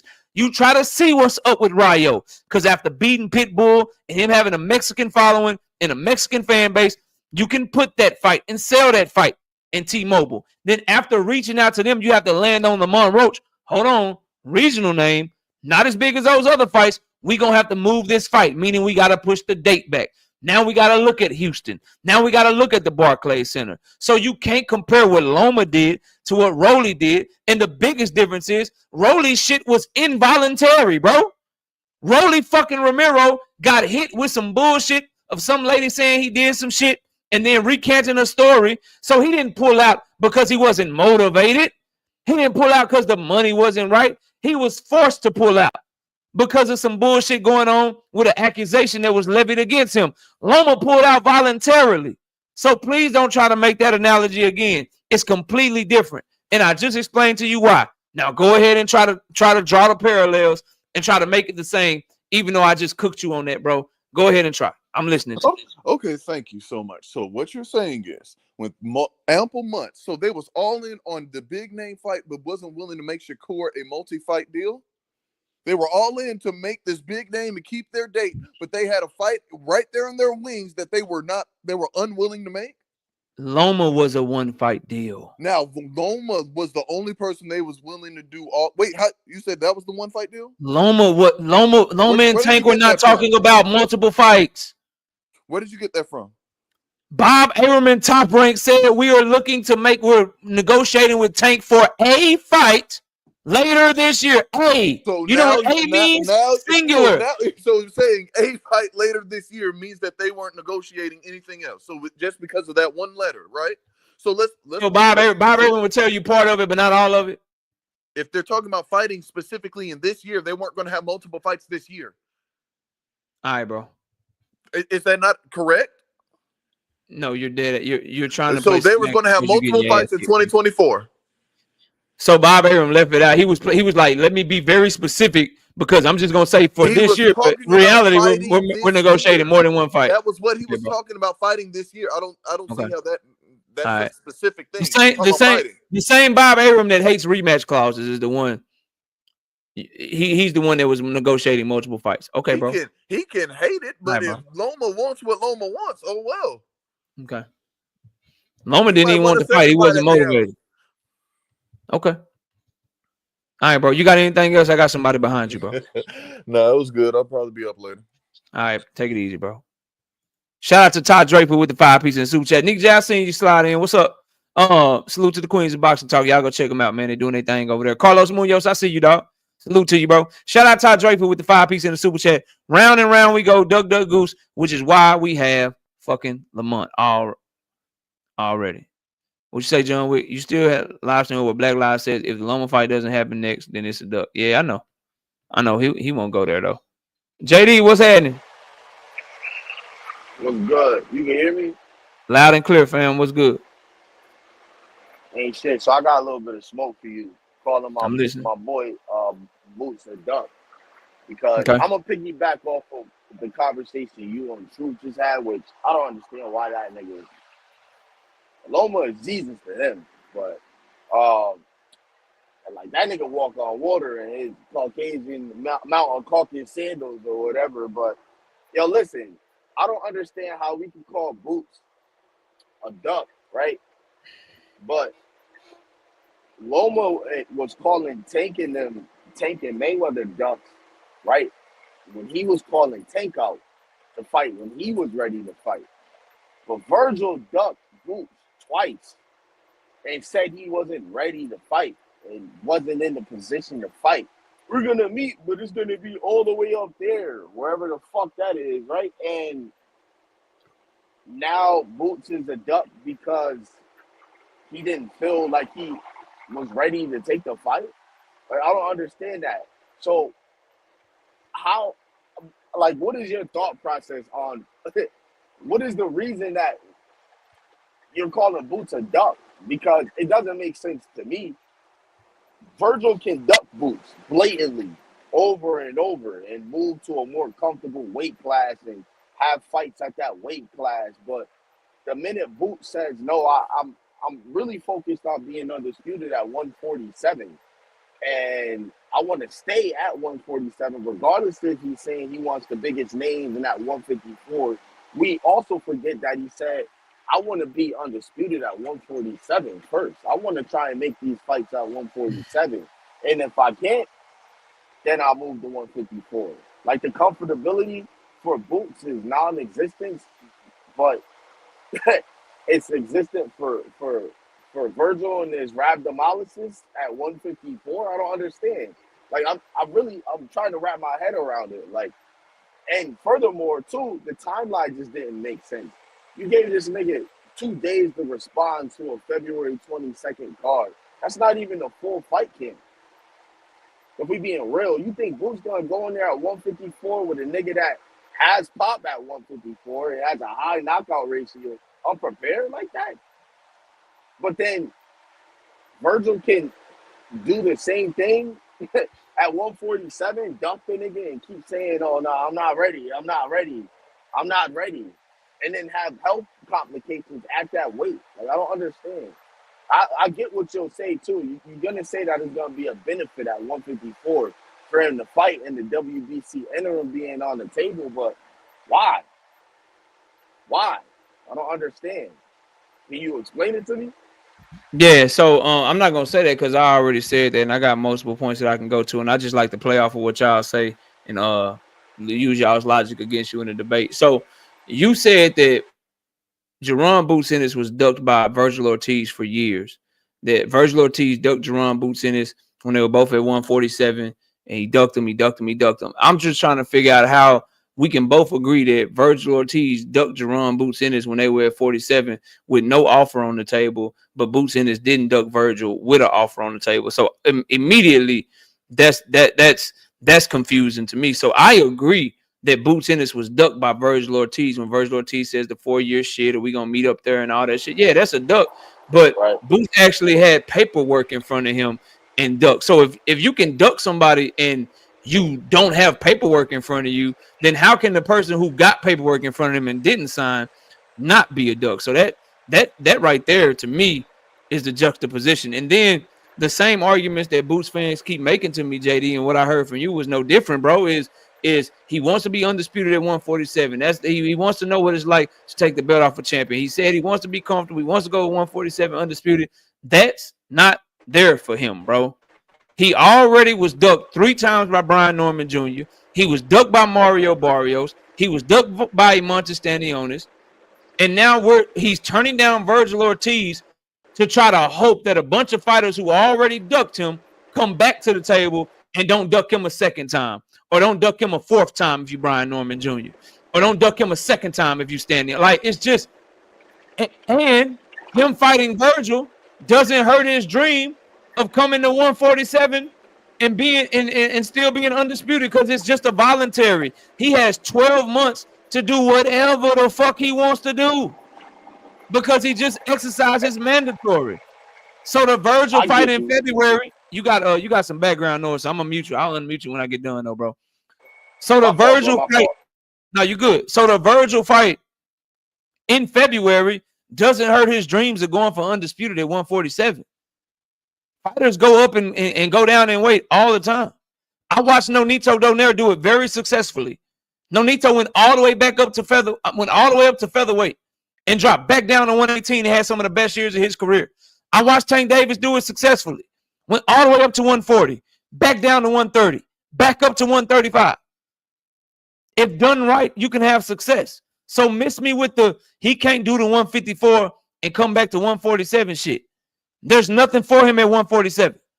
So much so, in fact, that he's not negotiating with champions at 147 next. They're saying he's negotiating with Teofimo. So what Boots fans are, and I'm a Boots fan too, but what y'all are missing me with is, how can we all agree that Virgil ducked him with no offer on the table, but now when he get an offer for Virgil and don't take it, he's not a duck? Okay. How can we say that he ain't ducking because he want to do all this shit at 147, but none of that shit for him at 147 is available right now in February? None of those fighters are available. Stanionis is on the fucking card with Tank Davis. Brian Norman Jr. is fighting Derek Cuevas in March. Mario Barrios just fought fucking Abel Ramos to a draw and already ducked. You think after struggling against Abel Ramos like that, he gonna make Boots his next fight? Yeah, fucking right. None of these fighters are available. So what's wrong with a Virgil fight? He ducked them, bro. I'm sorry. No, you can go ahead. I just feel like we gotta. I want to look at the logistics of the fight, because Boots just had a tough fight with Karen, even though he won. It was competitive, and I feel like in order for him to be able to fight a Virgil and it be just as competitive, because I believe a full fight camp, Boots will shut out Virgil, if not stop him. And honestly, he needs to be able to have that opportunity to have a full fight camp and the build up and what it's supposed to be for a big fight like that. That's a big fight. I wouldn't expect Boots to jump into a big fight like that with little to no preparation, bro. It's all. They would have been fighting February 22nd. That's no time for Boots to prepare. Come on, bro. Like, let's be realistic, bro. I don't think anybody with a brain that fights at an elite level will fight another elite guy like that with that little bit of time, bro. That's what I think it is, and that's why it's hard for me to say it's a duck. Like, is it? And to me, I'm gonna be real. I think Boots has a poor business sense, because for a fighter, JD, that is always in shape, having 10 weeks to prepare for a fight is not a full camp, bro. You say it's not a full camp? He fought Karen on November 24th. He could take 2 weeks off. He could have took 2 weeks off and had 10 weeks to prepare for Virgil Ortiz. And this is Boots we talking about, who live in the gym. That's not a full camp, 10 weeks. I just don't think that's enough time for him to prepare for Virgil. Especially it's more than just him being in shape. I think that Boots needs to go back and look at the shit that was happening with the second Karen fight. How he was getting touched up and throwing his defense out of there. You can't make those kind of mistakes with a Virgil. So if he turned down the fight because he didn't think it was enough time for him to get ready, don't that mean that he ducked him? I mean, I don't know if it's a duck, bro. I don't know if that's a duck. What you mean? The money ain't the problem. The opponent ain't the problem. I just think you so good. I need more time to get ready for you, so I'm not taking the fight. That's not a duck. The timeline just was too short, bro. 2 days to respond, or that's it? You giving me an ultimatum? So if it was a trash ass, If it was a trash ass opponent, then that's enough time to get ready. But if it's Virgil, that's not enough time to get ready. No. That's not what I'm saying. If again, elite fighters with another elite fighter, that's a risk. I don't knock Boots for not being prepared to take that fight. He hasn't even had a fight at 154. How many fights has Virgil had at 154? He don't even know how to act. He not. I won't be sure if I'd be acclimated at that weight. And my first fight is an elite guy at 154. Virgil Ortiz, who has a Boots talking about how he'll stop Virgil. His daddy talking about how he stopped Virgil and shit. They didn't believe that shit. They were just talking shit. I don't think that either. I believe.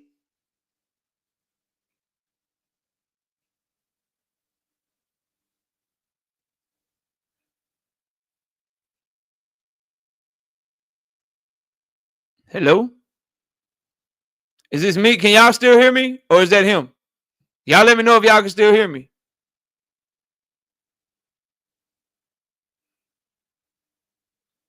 Y'all let me know if y'all can still hear me, bro. Ladies and gentlemen, can y'all hear me? I think, okay, so it's him. Yo, you can hear me, bro? Yeah, I can hear you. Go ahead. Yeah, my fault, bro. Yeah, so what I was saying was that, no, bro, I don't think that's accurate, my guy. Like, to keep it a being with you, in order to stop a Virgil Ortiz, you need to have a game plan set in place. You need to study film. You need to see what his habits are, what kind of things he does. Is he really a pressure fighter? Can he be pushed back? Do you have enough steam on your punches? All I'm hearing is Boots turned down the fight because he don't know if he good enough. That's what it sounds like you saying, bro. I don't believe that, bro, because. But those are all the points you're making, though, JD. That's everything you're saying. That's what it sounds like, bro. Let me say what I'm gonna say, because this is the fact that you know that the same thing that we're criticizing Boots for, like you're just doing right now, we criticize Bud Crawford for how long he took to fight Errol Spence, because he had to do what he needed to do to be prepared for that fight. To look JD, you cooking yourself. And did you call Bud Crawford a duck for that? Of course. Did you call Bud Crawford a duck for the exact same thing, JD? Wait, hold on, bro. Let me respond, please. Of course I called Bud a duck because he was going out and acting as if what he's getting is not worth it. He had the chance to negotiate what he wanted. Boots got an ultimatum, and he had 2 days to respond. Terence Crawford had way more time than that. Matter of fact, Al Heyman was telling Errol to walk away from that nigga because he's negotiating too much, giving away his leverage. So it's not a duck. It's not a duck because they only gave. It's not a duck because they only gave Boots 2 days, and he got a lot of shit he got to think about before getting in the ring with Virgil. He got to fix his defense. He got to figure out if he got enough pop on his punches. He got to work on some shit. Yes, that's what I think. That's what, and we can agree to disagree. But we can agree to disagree. All I hear though, homie, is he ducked because he don't believe he good enough. It's currently constructed. He got to work on. That's what I'm hearing, bro. You told me him and Bud. You told me him and Bud did the same thing. Bud a duck, but he not a duck, bro. But I feel like if we're being technical for argument's sake, then Bud felt the same thing. Oh, and you call Bud a duck. Of course, because he after all of that time that he had to do what he was doing, and then he finally got everything he wanted, he still was bitching trying not to. Boots had years to prepare for Virgil when he called Virgil a duck, and his dad is fan. We all call Virgil a duck. We thought Virgil ain't want no smoke. Not even at the same. He said he want. So then why was he calling for all the big names at 150? Okay, listen. Bro, if he not ready for Virgil at 154, why did he send the offer to Charles Conwell at 154 pounds, bro? Because he wanted to test his pop, because he wanted to be in there with a pressure fighter. So he'll send Conwell an offer on short. Cause remember, he sent Conwell an offer after motherfucking Brian Norman ducked him. So he'll fight Conwell on short notice at 154 pounds, but he need like 3-4 months for Virgil Ortiz. I'm not saying it's right, but yeah. That's a dog. I don't feel like that's a duck, bro. That's a duck, bro. I feel like he has a poor business sense, and he feels that he can beat Virgil, but he hasn't had the opportunity. This man sending off. This man sending off for 154, but he ain't ready for 154. Only against people he feel like he can beat easy. Come on, bro. Yes, which is do you agree that he can beat Virgil easy if he prepared for him? Yes or no? I mean, I don't know, bro. He don't believe exactly. He don't know either, bro. He don't even know if he want to stay out. But he was ready for Conwell last though. He was ready for Conwell though. Hey, they said that shit in hurry. And I told you that for no interim belt. For no interim belt and for less money too. Okay. But bro, it could. There's so many different variables. Like he could get that interim, and nobody wants to fight that nigga, especially if he go in there and watch Virgil. He didn't give a fuck about that shit when he sent that offer to Conwell, bro. He didn't give a fuck about if he could get no fights. He didn't give a fuck about the next shit. He didn't care about none of that. He was ready for Conwell on site. Nick Conwell, what's up? And what happened to Conwell? What did he do? He ducked, right? Yeah, Conwell ducked him. That's what I'm saying. Okay. How can we say all these people duck Boots, but then we won't say Boots duck when some of his shit is more blatant than what they did, bro? Bro, it's more blatant. Because Boots wasn't even thinking about Virgil. Virgil wasn't thinking about Boots. He said he want all the big names at 154. So when the big names, his daddy on camera like a month ago saying that they'll take Virgil at 154. Yeah, but when the big names want Boots, he's just supposed to. All right. I'm a big name now. Yes, that's exactly what it. Yes, that's exactly what you're supposed to do if you want. If you what you say you are. Yes, bro. Broski, yes. that standard is high as fuck, bro. And we didn't even hold Arrow. And we hold everybody to the same standard over here, JD. Bro, no, bro. We ain't hold Arrow to that standard, bro. We didn't hold. Yes, we did. We didn't want her to take no tune-ups. Champions, bro. And that shit didn't work in Arrow's favor, right? Right? It did until it didn't, until he got the buzz. Okay, so with that being said, you said that he might be in negotiations with Tio. But to piggyback off of what 2 Cent said, what if he ends up fighting Tio and then he ends up fighting Virgil? Go back to the table and negotiate. Is that door even still open? Because they gave him an ultimatum. He said no. And now that's something you gotta ask. That's something you gotta ask Turkey. I don't know if that door's still open. What if he fight Tio and they never get that Virgil fight? Exactly my point. Why? Because they gave him an ultimatum, and according to them, that wasn't good enough for them. So listen, when I know you sending offers, when I know you sending selective offers to fighters you feel like you can beat at 154, but then you turn down some smoke at 154, we looking at you sideways, dog. Bro, do you think that Conwell and Boots was an even fight? You think that Boots will watch Conwell? I think he thought he would. I think that's a 50-50 fight. I don't think Boots believed that, because if he thought it was a 50-50 fight, he would have never sent Conwell an offer. He would have treated Conwell how he treated Virgil and ducked him. Why? Because he seen what? Because he seen a weakness in Conwell, right? And what does Virgil do? Send a contract because he's seen a weakness in Boots, right? Right? When he's prepared. Okay, so Boots not Boots not prepared for Virgil. I don't believe so. He just fought. All right.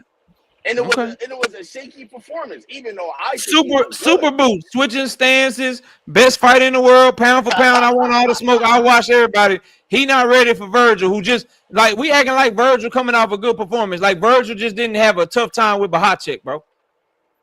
Okay, that's my point. Before the Bahacek fight, Virgil looked like he was that based on who he was fighting. But now Virgil looked vulnerable.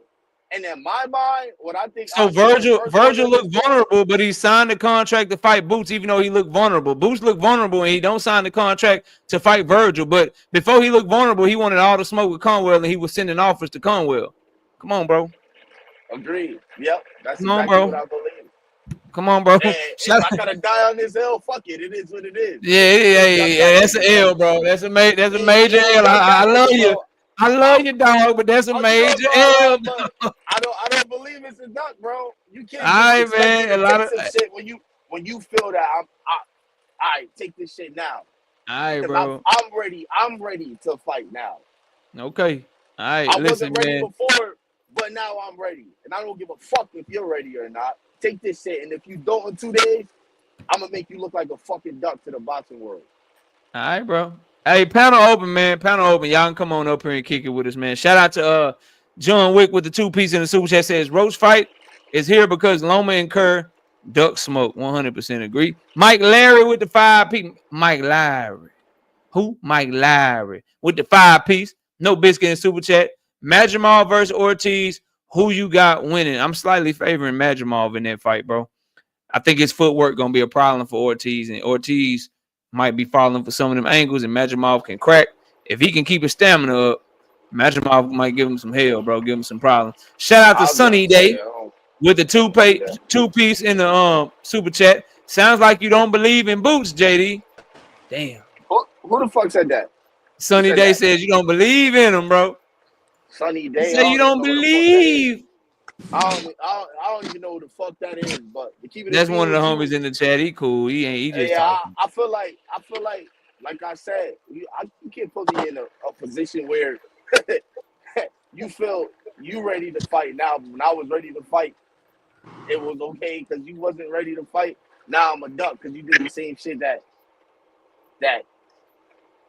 you would. I don't understand that, bro. I really don't understand that. All right, man. Furthermore, we don't even know what the fuck Boots is gonna do for his next fight. Okay. He ducked for a wait and see. We waiting. We ain't gonna call him a duck. That sound like some duck pending Lomachenko shit, man. Bro, but listen, what if that sound like some Loma shit, JD? I'm just keeping it real. What if he end up getting one of these champions? All right, bro. That's some Loma shit. We gotta wait. So fuck the really good fight you got on the table. We gotta wait to see if you got a better fight. It's a duck pending. Y'all done made a new term up. Okay, bro. But what I'm trying to understand, okay, if the nigga said that he didn't want to go, like I understand where you coming from, but he said it's not safe for fighters to move up and move down and wait. So he pretty much don't. He feel like if he gonna move up, he not coming back down to 147. So I don't know, bro. I can't. I'm not gonna call him a duck just because. It's fine. When y'all watch, I guess y'all want to watch all these champions have to duck him like 5 times. I just felt like I just felt like why it takes so long for them to negotiate. Why he only gave him 48 hours or 24 hours to make a decision on a situation. What a fight that could be actually fucked up. That's a fucked up part of that, bro. Like, let me say this too. Like, it's one thing. First of all, let me say, I think T.O. and Boost fight is dumb, but I'm working on my debate skills, so I took the other side of the argument. But what let's say Boots and them were talking about the fight, and then all of a sudden it was like, okay, here go the contract. You got 24 to 48 hours. So for him to say he didn't know nothing about negotiations, that would make sense. Like, yeah, we've been talking about it, but it's just conversation. And then it's like, all right, here you go. Here go the offer. You got 24 hours. It's at 47. Here you go. And then you accept it. Then they come back and be like, oh, no, it's at 54. And then you like, what? And then my next question is, KO, are they even drug testing in Riyadh season?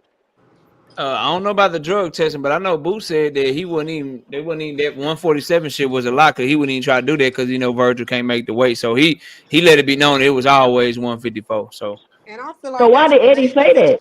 I feel like that's a main event type of fight. Why the fuck would I want to fight this nigga on somebody's fucking undercard, bro? Like, that's another part. I feel like Eddie is the problem for real. Like, I feel like Eddie is the problem for real because Eddie was trying to get that belt off, get Jerron to move up so he can get that belt to Conor Benn. Do y'all think Conor Benn deserve a title fight? No. Hell no, his ass shouldn't even be fucking fighting. If you can't fight in your own fucking country, what makes you think you can come over here and fight, bro? Fuck out of here with that shit. No, I don't believe that nigga deserve no title. And you testing negative for shit and all of that, bro. You a drug cheat. You don't deserve shit. that has to do Hey, with shout fighting or fist fighting. shout out to my boy, not me, with the 5 piece in super chat. Guys, something to remember is that the offer came from Turkey. De La Hoya and Hearn couldn't afford this card in their wildest dreams. All facts. I agree. All facts. So I'm just supposed to act on this nigga Turkey. He just got into boxing. I'm supposed to respond like that because y'all say it's a big fight. I didn't get the chance to negotiate terms on my own. Nah, bro. No, I mean you can turn it down, but as a fight fan, but then if you turn it down, then you gotta have something better. You turn it down, and you ain't got nothing better. But bro, you missing the You ain't point. got nothing better, bro. You turn it down. You turn it down for maybe on a bunch of niggas that already ducked you. Bro, y'all can't get around that, bro. Come on, KO. You can't be serious, bro. You turn that around. Why? Because you hope Brian Norman Jr. don't duck you a 4th time, nigga? Like no. What I am saying is allow me to negotiate what the fuck it is that I want in this fight. Don't give me an ultimatum. Like you that much of a bigger name than me, and you have more leverage than me. Nigga, I'm turning down this because I might get Barrios. Okay. For all that, I can understand both sides. But you don't even know if you would have had Virgil for sure, because they could have easily slipped somebody else in there. And then on top just like they just did Madrimov. They said Xander Zayas took the fight though. So what happened to him? He was a back. He did take the fight. He was a backup, but they looking out for the DAZN people and the Matchroom people because Turkey still kind of tight at Bob Arum for what he did with the Turkey. And that's why I kind of feel like it's still a little bit fishy, bro. Let me ask you a question, KO. So then did Virgil duck Xander Zayas, bro? Nah, not to fight. You can't duck Xander and fight if you fight Madrimov instead, bro. How so? He's not a champion. Because Madrimov is a former champion and he has a better resume. He's more proven than Xander, bro. Fighting Terrence Crawford, that's the only person he fought, right? Fighting Terrence Crawford, being a former champion, and he gave Terrence Crawford his toughest fight of the last 4, 5, 6 years, bro. Bro, that's hard for me to say that. It's hard for me. Who gave Crawford a tougher fight than Madrimov in the past? Not that part. Terrence ain't have his magic gloves. I'm talking about the fact that we calling Cap, dank father. A duck Cap. for this shit, bro. We can't call him a duck for this shit. There's no way we call him. He didn't even get the chance to negotiate shit, bro. They gave us some shit on the table and said you got. Man, I don't want to get too harsh, but like on the real, like who is Boots in this to negotiate, bro? Like I don't want to be too. Virgil? I don't want to be too mean. I mean, his name. No, his name is bigger than Virgil. But y'all know them live gates only like cracking like 1 million. Like he barely crack 1 million. Like his like shout out Philly. They showed up. No, hold on, bro. Hold on. Shout out Philly. They showed up. But y'all know them events lost money, right? Like y'all like y'all come on, bro. Like y'all acting like this is that Devin Haney shit, bro. Where like niggas like Devin deserve a certain amount of shit, but his numbers this that Shakur Stevenson shit, bro. Bro, this that Shakur shit, bro. No, KO, you can't tell me that man don't deserve to negotiate a fight like he normally do. Shit, bro. Nigga, I don't want to have to go to Saudi to get my bag. I'm the A side, nigga. So you and Virgil can. That's not what they saying. So him and Virgil can get 4 million, 5 million each, and they be on pay-per-view. The shit underperform, and they live gate be trash. Okay, bro. Virgil don't sell that good. We don't. All right, bro. I'm just stuck on the 24th. Like I feel like it's not an even playing field, bro. Come on, you think Virgil he sells better than Boots? He's a bigger. I didn't say that. Boots? I said Boots don't sell. Boots don't sell good enough for the shit y'all saying he deserve, bro. So he don't deserve to negotiate a fight like he normally do. But neither does Virgil. No, because the fights that he normally negotiate, nigga, you gonna bring your ass over here to Philly. I'm the champion. This is what. No, he don't deserve that. Look, nigga, we put on one of the greatest cards. I deserve better than you telling me you got the greatest cards in 15, 20 years. We need to announce that bitch by Monday. Nigga, what you gonna do? So, bro, Virgil deserves to bring this nigga to a totally different country. Virgil's not bringing him there. Turkey. Yeah, that's not a good point. So what is the argument then? It would be he's not even responding directly to Virgil. That's more of my argument that's being proven right. He didn't get the chance to negotiate anything. Yeah, he said he did. What I'm giving you. He said But he didn't niggas even get a love bout y'all, agreement. so not you, JD, but niggas love turkey though. I just Niggas said, love turkey. You can't negotiate. I just said the nigga said Crazy. he ain't getting no bout agreement. So, That so was why all. y'all not saying Boost? Why y'all not saying Hold on. Boost stood Can on I say business and he something? not about to let Can I Turkey say just jerk him something? around like that? 2 cents. Can I say something? It's not that niggas love turkey. The fighters that don't make no money love turkey. Boots not hurting for a bag. And Virgil don't sell like that to be trying to tell Boots what to do. Boots I is more swear, talented I than swear to Virgil. God, I swear to God, I'm not gonna forget none of this shit. Y'all better, if this nigga fights some trash voluntary, I'm on y'all helmet, bro. At that point, you won't get no argument No, with me Boots if it's ducked. It's trash. just not that. Just the argument. Like We're the talking nigga, about why he ducked a KO. and there's no good reason, y'all. What the fuck? There's no good reason to not give up. Hold on. We about to get fucking. We getting Virgil versus Madrimov. Don't y'all want Virgil versus Boots, bro? Like, come on, man. No, we wanted Virgil Boacek too because Boacek really beat Virgil and it was a robbery. And he said he would run it back with Boacek and he ducked the rematch. That's what we wanted. I just feel like if they was gonna fight each other, I feel like that's just a main event fight on its own. I don't feel like that shit should be no rushed ass negotiation. Okay, so you think it's just too big for that? No, I don't feel like it's too big. I Nah, I just feel feel like like he who's Virgil on the Ortiz, bro? undercard though. Okay. Nigga say Especially who? after you, If we gonna say who Virgil Ortiz, can y'all find me one of the 30 fighters on Boots' resume that's a bigger name than Virgil? Virgil But just did we fought know for Tommy sure DeMarco, Virgil bro. even That nigga was accepted the doing fight? Uber. Since Turkey is the one sending the offers, Virgil or claimed he he did. couldn't yeah, he though because claimed he he said he did. ain't get He no. claimed he Boots said he did. never got a Hey, bout agreement. that boy from Dallas, Texas. That boy ain't ducking no phase, man. Nah, but he Nah, already man. ducked He it. ducked Crawford is and Boots ducked. already. Oh hell no, KO man, you know that nigga already ducked him. That nigga I ain't see ducking what no that Virgil's phase. I been got a fat ducking man people, smoking man. KR like that. I see what the fuck going on. That nigga from Dallas, Texas Metroplex. You He know, ain't some ducking no Texas shit. phase, I man. get it. We You got doing it. all of this and we don't even know if Virgil accepted the fight. We never Virgil heard accepted the Virgil fight, man. accepted the fight. All I, we heard I was Boost duck. I understand both sides of the spectrum. I Turkey, understand what Turkey KO wouldn't talking put that about. shit. Turkey wouldn't put that shit on Boots. Boots ain't do that shit, man. No, we need to talk about DAZN trashing its own fighter in Boots, and we need to talk about the PBC and Steven Espinoza. Even though they have no ties to Boots, they're saying that Boots doesn't duck and he fades. So his own people are trashing him. Chris Mannix, Sergio the Exactly. Latin Fuck that fake talking about. Mora, they're trashing Boots, calling him a duck. But yet Steven Espinoza and PBC are standing up for the guy. We need to talk about that.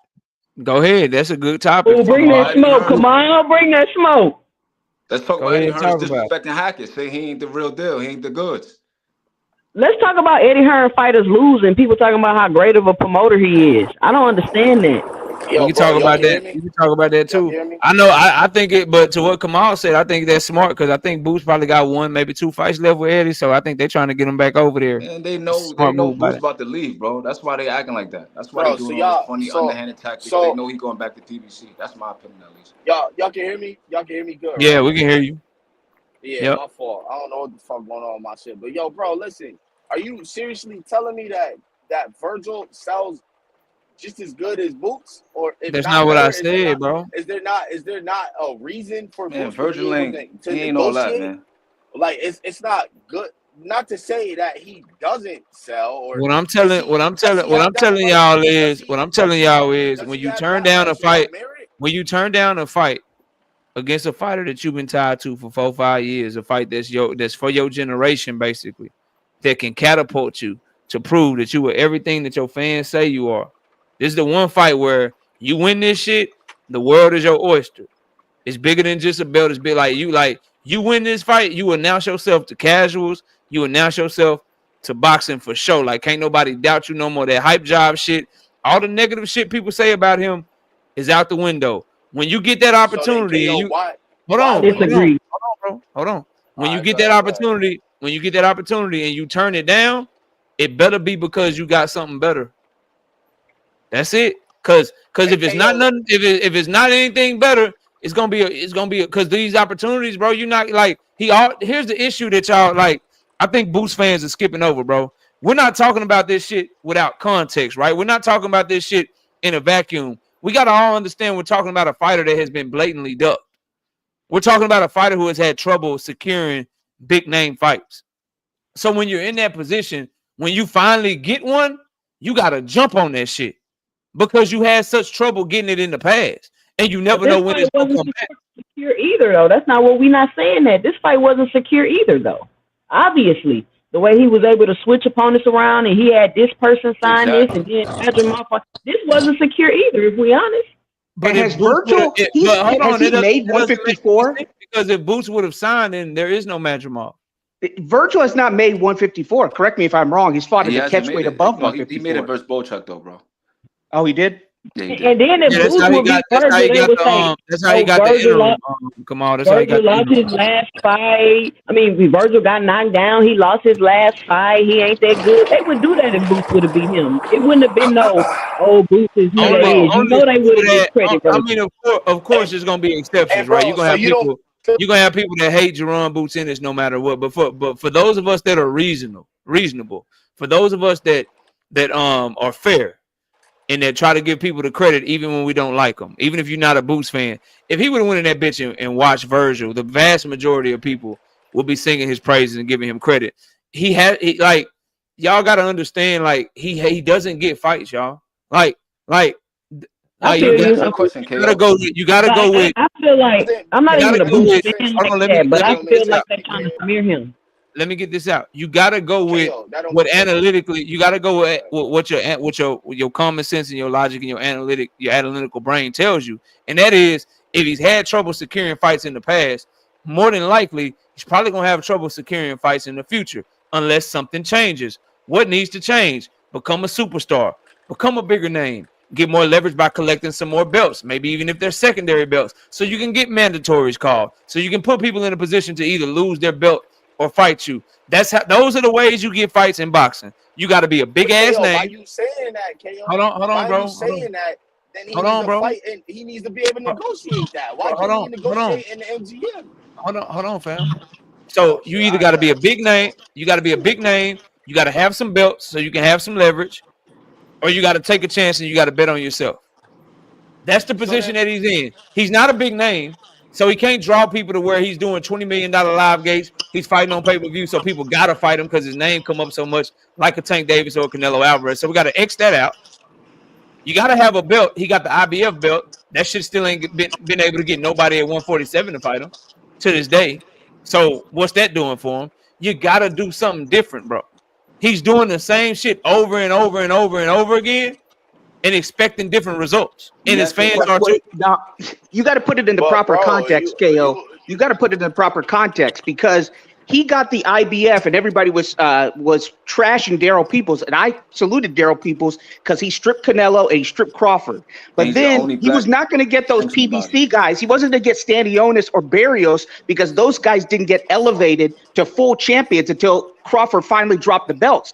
Crawford was retarding the division, so he wasn't going to get the unification fights against Stanionis because they weren't unification. It was an IBF versus he wasn't going to get the Crawford fight. So if you put that in the proper context, you got to say those fights weren't going to happen because those weren't true unifications until about, 6 months ago? And then on top of that, too, you don't want to give him the opportunity to be able to negotiate the fight at the MGM. For a big fight like that, you don't want that to be a high-stakes fight. You don't want that shit to be at the MGM. You don't want it to be at the T-Mobile Arena, allowing him the chance to negotiate for the shit that makes sense for a fight like that. Come on, bro. And even Andre Ward, one of the greatest fighters of our generation, he didn't go straight to the Kovalev fight. He had Paul Smith. He fought that Cuban guy, Barrera, or one of those guys. You got to be smart about it. And I agree with that. Like, that's the point I'm trying to make. There's a smarter way for this fight to be had. It's not, I give you this shit, you respond to it, and if you say no, you're a fucking duck. No, allow him to be able to negotiate what makes sense.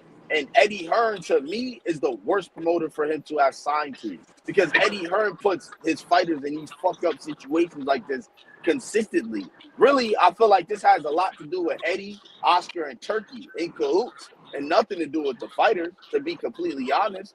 I feel like Boots didn't have So a leg to stand what on. I'm hearing is we want the fight, but only when it's best for Boots. No, I agree with no. that I last knew he was point. gonna say that. I agree with that last No, point no, That's because all no, I'm hearing. Eddie I Hearn has don't only agree with done that. I do something for not agree Black with that. American It fighters. The should only be one he did good something for for, both. Danny It, Jacobs.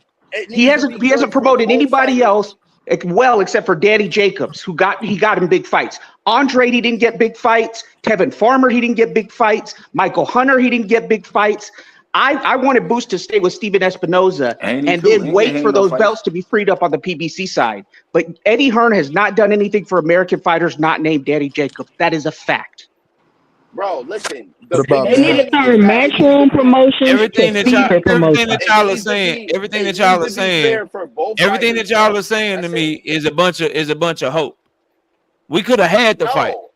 Now we got How is hope that that they can hope? negotiate in the future, that they can come back to the table, that they can both be big names, they both stay undefeated. You know, like they both become champion and unify and all that shit. Then maybe we get the fight down the line when we had it right here, right now. Okay, bro. Okay. Bro, no, But bro. That's my only contorting issue what we're is just saying, I bro. just feel like damn, why they I wasn't feel been like it needs to be negotiating a though. fair. It needs to be a fair. It needs to be fair grounds from both sides, bro. Not when I feel like it. It's when you fight me. That's what I feel, bro. That's Like not. That's how I feel.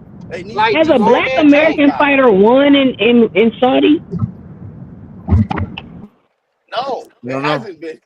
No. Yeah, no. Yeah, I'm sure I could think of Ab one. Hold Daniel on. DeBar, did he She win said in American. She said oh It American. has a okay. Black He's not American fighter American. won in Saudi. Shakur got Oh. you. Don't No. worry about it. We not talking about past You tense. heard We what I talking said. about in the past, bro. Like, and to be completely honest, bro, we Crawford not didn't gonna fight in talk about. Saudi Arabia, boxing hacker. Somebody, I'm gonna time your ass out for that stupid ass Hey, comment, bro, bro. but And they we keep not on gonna bringing talk up about that, Richardson bro. Hitchens. Richardson Hitchens was the mandatory.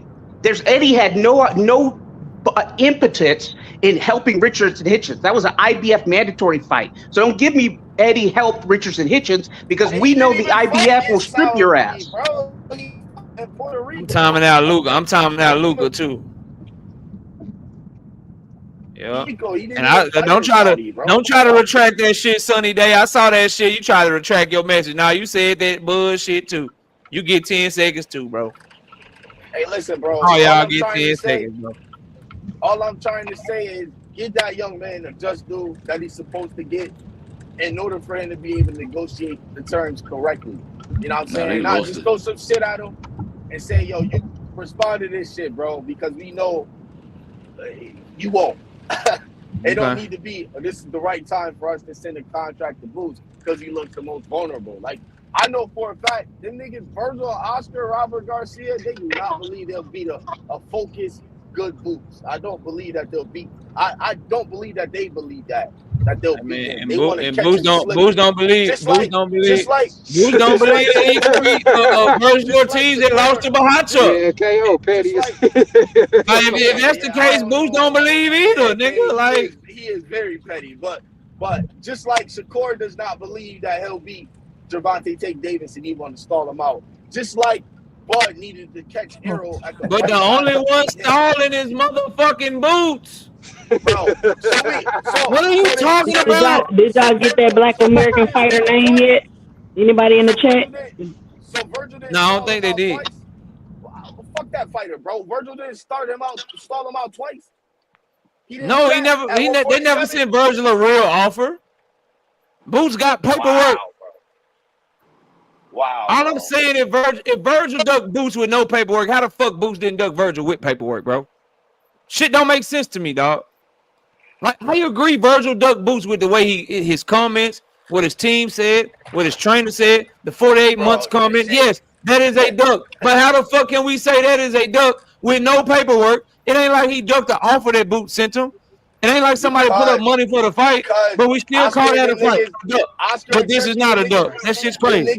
Them niggas did exactly. Yo, if somebody called you right now and offered you more money than what you getting paid and told you had 24 hours, you pretty much gonna be doing the same thing and told you had 24 hours, would you take the job? Say that again. If somebody offered you more money than you was making right now, How much he got offered? and for to switch jobs, and they said they're gonna pay you more money, and your hours gonna be less hours, and you're gonna get more time off work, and that's all they told you. Would you take the job? No, I would need more information. Like how much more? Exactly. Is it a penny more? Is it it's more than what you're making? It's the most you ever made in your life at any job. Like that's but that ain't what happened. But we all really think he didn't know the number. Bro, he said he didn't know the number. He said he didn't get no place with making a fight. He said he didn't get no bout agreement. Do you know what Boots was? You're not gonna get a bout agreement if you don't agree. Bro, that's what I'm saying. I just kind of lying to y'all. You're not getting a bout agreement if you don't accept the terms. What we gonna send you a bout agreement for if you say no? Bro, how much was he being offered? Do we know how much Boots was being offered? Do we even know what's in that contract? I don't even think it made it that far. No. Exactly. Why? Because he wasn't given the chance to negotiate terms. He didn't even know what the fuck he was making. He didn't know shit about what he was getting in that contract because he wasn't given the chance to negotiate, bro. He was given an ultimatum. Fuck the paperwork. I don't care if he got is that considered a term sheet? Did he get a term sheet or did he get a straight up offer? That nigga said no. What was the numbers? It was a take it or leave it. What did they say? I don't know. Virgil had all the control. I know that nigga told Turkey yes and then changed his mind and said no. That's what I know. That nigga said no. And then when he found it, so if the nigga didn't know about it, if he didn't know about it, and then when he found out about it, guess what the nigga did? He still said no, nigga. So by your logic, what are you like? He said no, nigga. Bro, you petty. Has anybody in the chat? Has anybody in the panel seen that paperwork?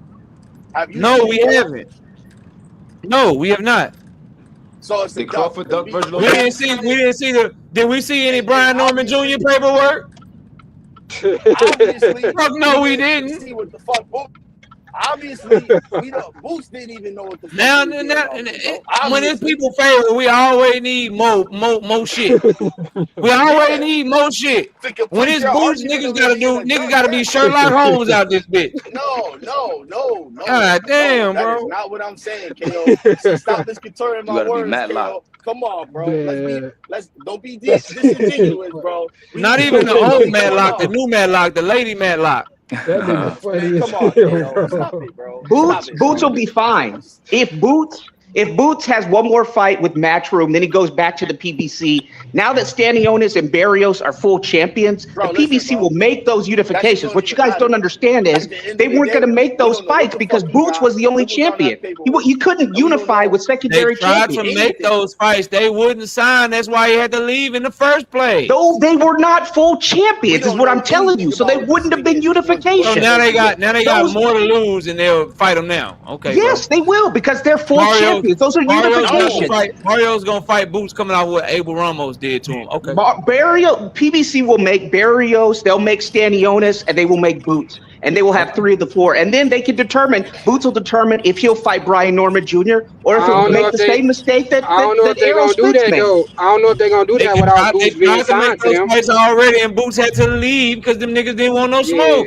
It wasn't they didn't want any smoke. It was those guys were secondary champions, and Boots was the IBF full champion. Those wouldn't have been unification. Those fights couldn't have been made because Crawford was holding up the belt. Come on. I'm telling you, they weren't going to make it until they were full unification. But what I'm telling you is, bro, they tried to make those fights, but they turned them down, so he had to die. It got so bad that they couldn't offer him anybody but Subriel Matias, who was a 140-pounder, bro.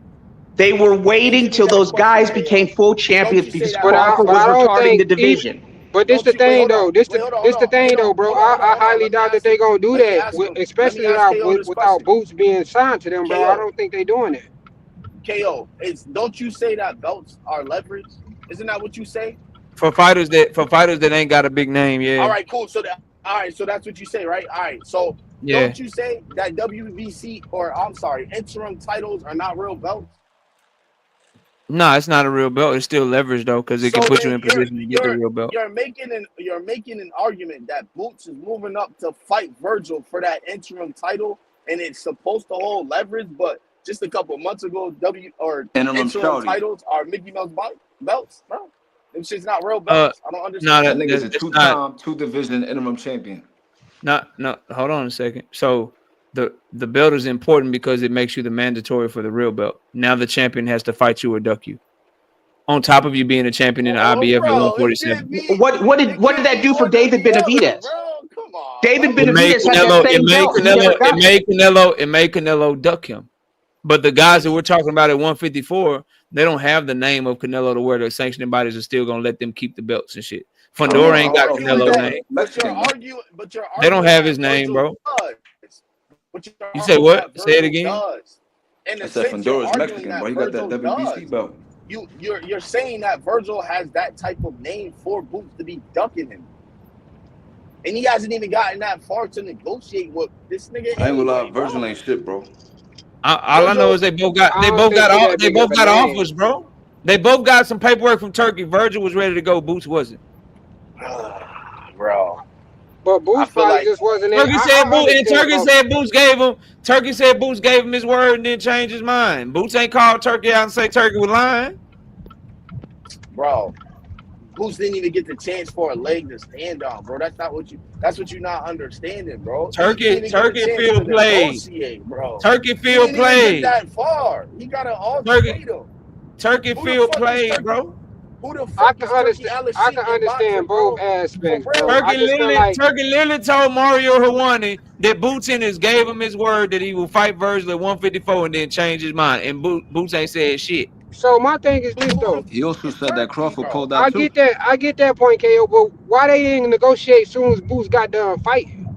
Why they only get a nigga 24 hours to make a decision? That's my only issue with that, bro. Like they had plenty of time to go back and forth with negotiations, but you only give a nigga 28 to 48 hours, and then within that same time frame, you send Xander Zayas and you gave Madrimov an offer as well. So is it? I don't know, bro. Like I can understand both sides. You know what's also contradictory. You need time. You ain't ready. You don't know if you ready to go to 154. You might stay at 147. But just a month ago, you were sending out offers at 154. That's crazy too. That's crazy too. I hear y'all. That's why I'm saying I understand both aspects of it, bro. I hear y'all, but that shit crazy too, bro. Like I hear y'all. That's why I keep saying I understand both aspects, bro. Disingenuous, KO. You know why it's disingenuous? Because all the niggas he sent an offer to ducked them. So now after he had a fight and he looks vulnerable, now these niggas want to send a contract to him. He's supposed to respond in a matter of because you ain't supposed just because you look vulnerable don't mean you're supposed to feel vulnerable. Now you need all this time. You gotta properly prepare. Come on, you supposed to be like that. So the nigga feeling vulnerable now. As fuck, bro. Come on, man. This nigga I thought this nigga was Big Bad Food. Come on, you're not trying so hard not to laugh, bro. Now y'all want this nigga to have time. He need the proper training camp and shit. This nigga need to work on some shit. Come on, man. Clowning my guy like that, bro. I love Boots, bro. He good. Now you clowning him like a motherfucker because you don't want him. Bro, you gotta, bro. I have heard you brag about how Boots is better at everything than Terrence Crawford is. How Boots is faster than that nigga, more athletic than that nigga. He a gym rat. He stay in the gym. Now all of a sudden, nigga got one bad performance. Now the nigga needs to work on some shit. Context too, though, bro. He's fresh out of a fight, bro. Come on, Thanksgiving was like 2 weeks ago. And he on vacation, bro. And then it's the holidays on top of that. Thank you, Supreme, for saying that. It's the holidays. You gave him 2 fucking days to respond to that shit, bro. Come on, bro. That's disingenuous. How long do you need to respond to the fight? You wanted everything to go against him. He was going at the first fight was going in with Virgil Ortiz. Virgil Ortiz acclimatized to the weight, according to what you told me. That's his first fight. He doesn't even get to Andre Ward and get a custom, get a Paul Smith, get a Liam Williams, get a Liam Smith, a Vegan Smith or something like that. Get a tune-up at 154. You want him to do that and then accept a take it or leave it offer from DAZN, which is not invested in him? You want the full debt stacked against Boots. That's not fair. when Virgil I did not is an ask that elite man to fighter tell at us that he would take 154. the top names at Bro, 154. I didn't ask him to tell us he would fight Terrence Crawford in his own backyard. I did not ask him and his daddy to talk about Virgil how they is would an stop elite Boots, fighter. how they take any guy at 154. Virgil I did is not elite, ask them niggas to send Charles Conwell an offer. I didn't ask them to do these things, bro. But They they did this. You asking him to take this shit though, bro. I'm asking him to show me that he really meant all the shit him and his fans and his daddy been talking, bro. So you want him to just go in there and not be able to prove that? You don't want him to be prepared. Why can't he be able to prove it? More than 48 hours worth. He had like 3 months to prepare for the fight. What the fuck? How, bro? He just fought Karen. No, he doesn't. All of these. So he fought on November 24th. You can take a week off. Bro, you telling me he gotta heal up? After he heal up, he gets back. What did Karen do to this nigga? Haven't he fought 2 times in the last 4 months? Oh my God. Bro, yes. His last fight was the David Avenesian fight was a tough fight. Yeah. That nigga was getting cracked by that nigga. And then Karen was cracking that nigga. Of course I want to go in there and work on some shit. So when I get in there, all the reason why all that shit he thought, all that shit that he thought, that nigga Virgil Oscar thought, oh, this nigga, look, when you get in there with me, I'ma shut you out. I'ma knock you the fuck out. Too bad he didn't show that shit. Too bad he didn't believe that shit you talking. Too bad, bro. He didn't believe it. Crazy, bro. You a troll, my nigga. I wish he believed like you believe. You a troll, bro. You're a fucking troll, bro. I swear you a troll, bro. Because we didn't. Man, this nigga got me a reason here, bro. This nigga fought on November 23rd. That nigga took off until December the 7th, bro. That's 2 weeks off to rest and recuperate. Start your camp December the 7th. Nigga, you got all of December, all of January, and damn near all of February. What's the fucking problem, bro? What you mean, what's the problem? This nigga Virgil has how high of a knockout ratio? I want to work on everything before I get in there with that nigga so I can shut him out. And he doesn't look like he's on my level. Absolutely. So he need extra time. He need extra time. They sent that. He need extra time and extra. Bro, they sent that contract like that because they felt that nigga Boots would not be prepared for them. Okay. And that's the truth. It was a setup. It was a setup fight. The deck was stacked against Boots. Take it or leave it offer. Contract. Exactly. Either you take it or you don't. You got 2 fucking days. You don't respond. It don't matter because you gonna look bad anyway. All I'm saying is I support a nigga. I support a nigga. I support a nigga that when he thought they was setting him up and shit, and he was a setup, and he thought they didn't have his best interest in heart. I represent a nigga that went in there and knocked out Jose Pedraza. That's all I'm saying. You just said that. All I'm saying is when my guy felt like it was a setup, he went in there and he knocked out Jose Pedraza. That's all I'm saying.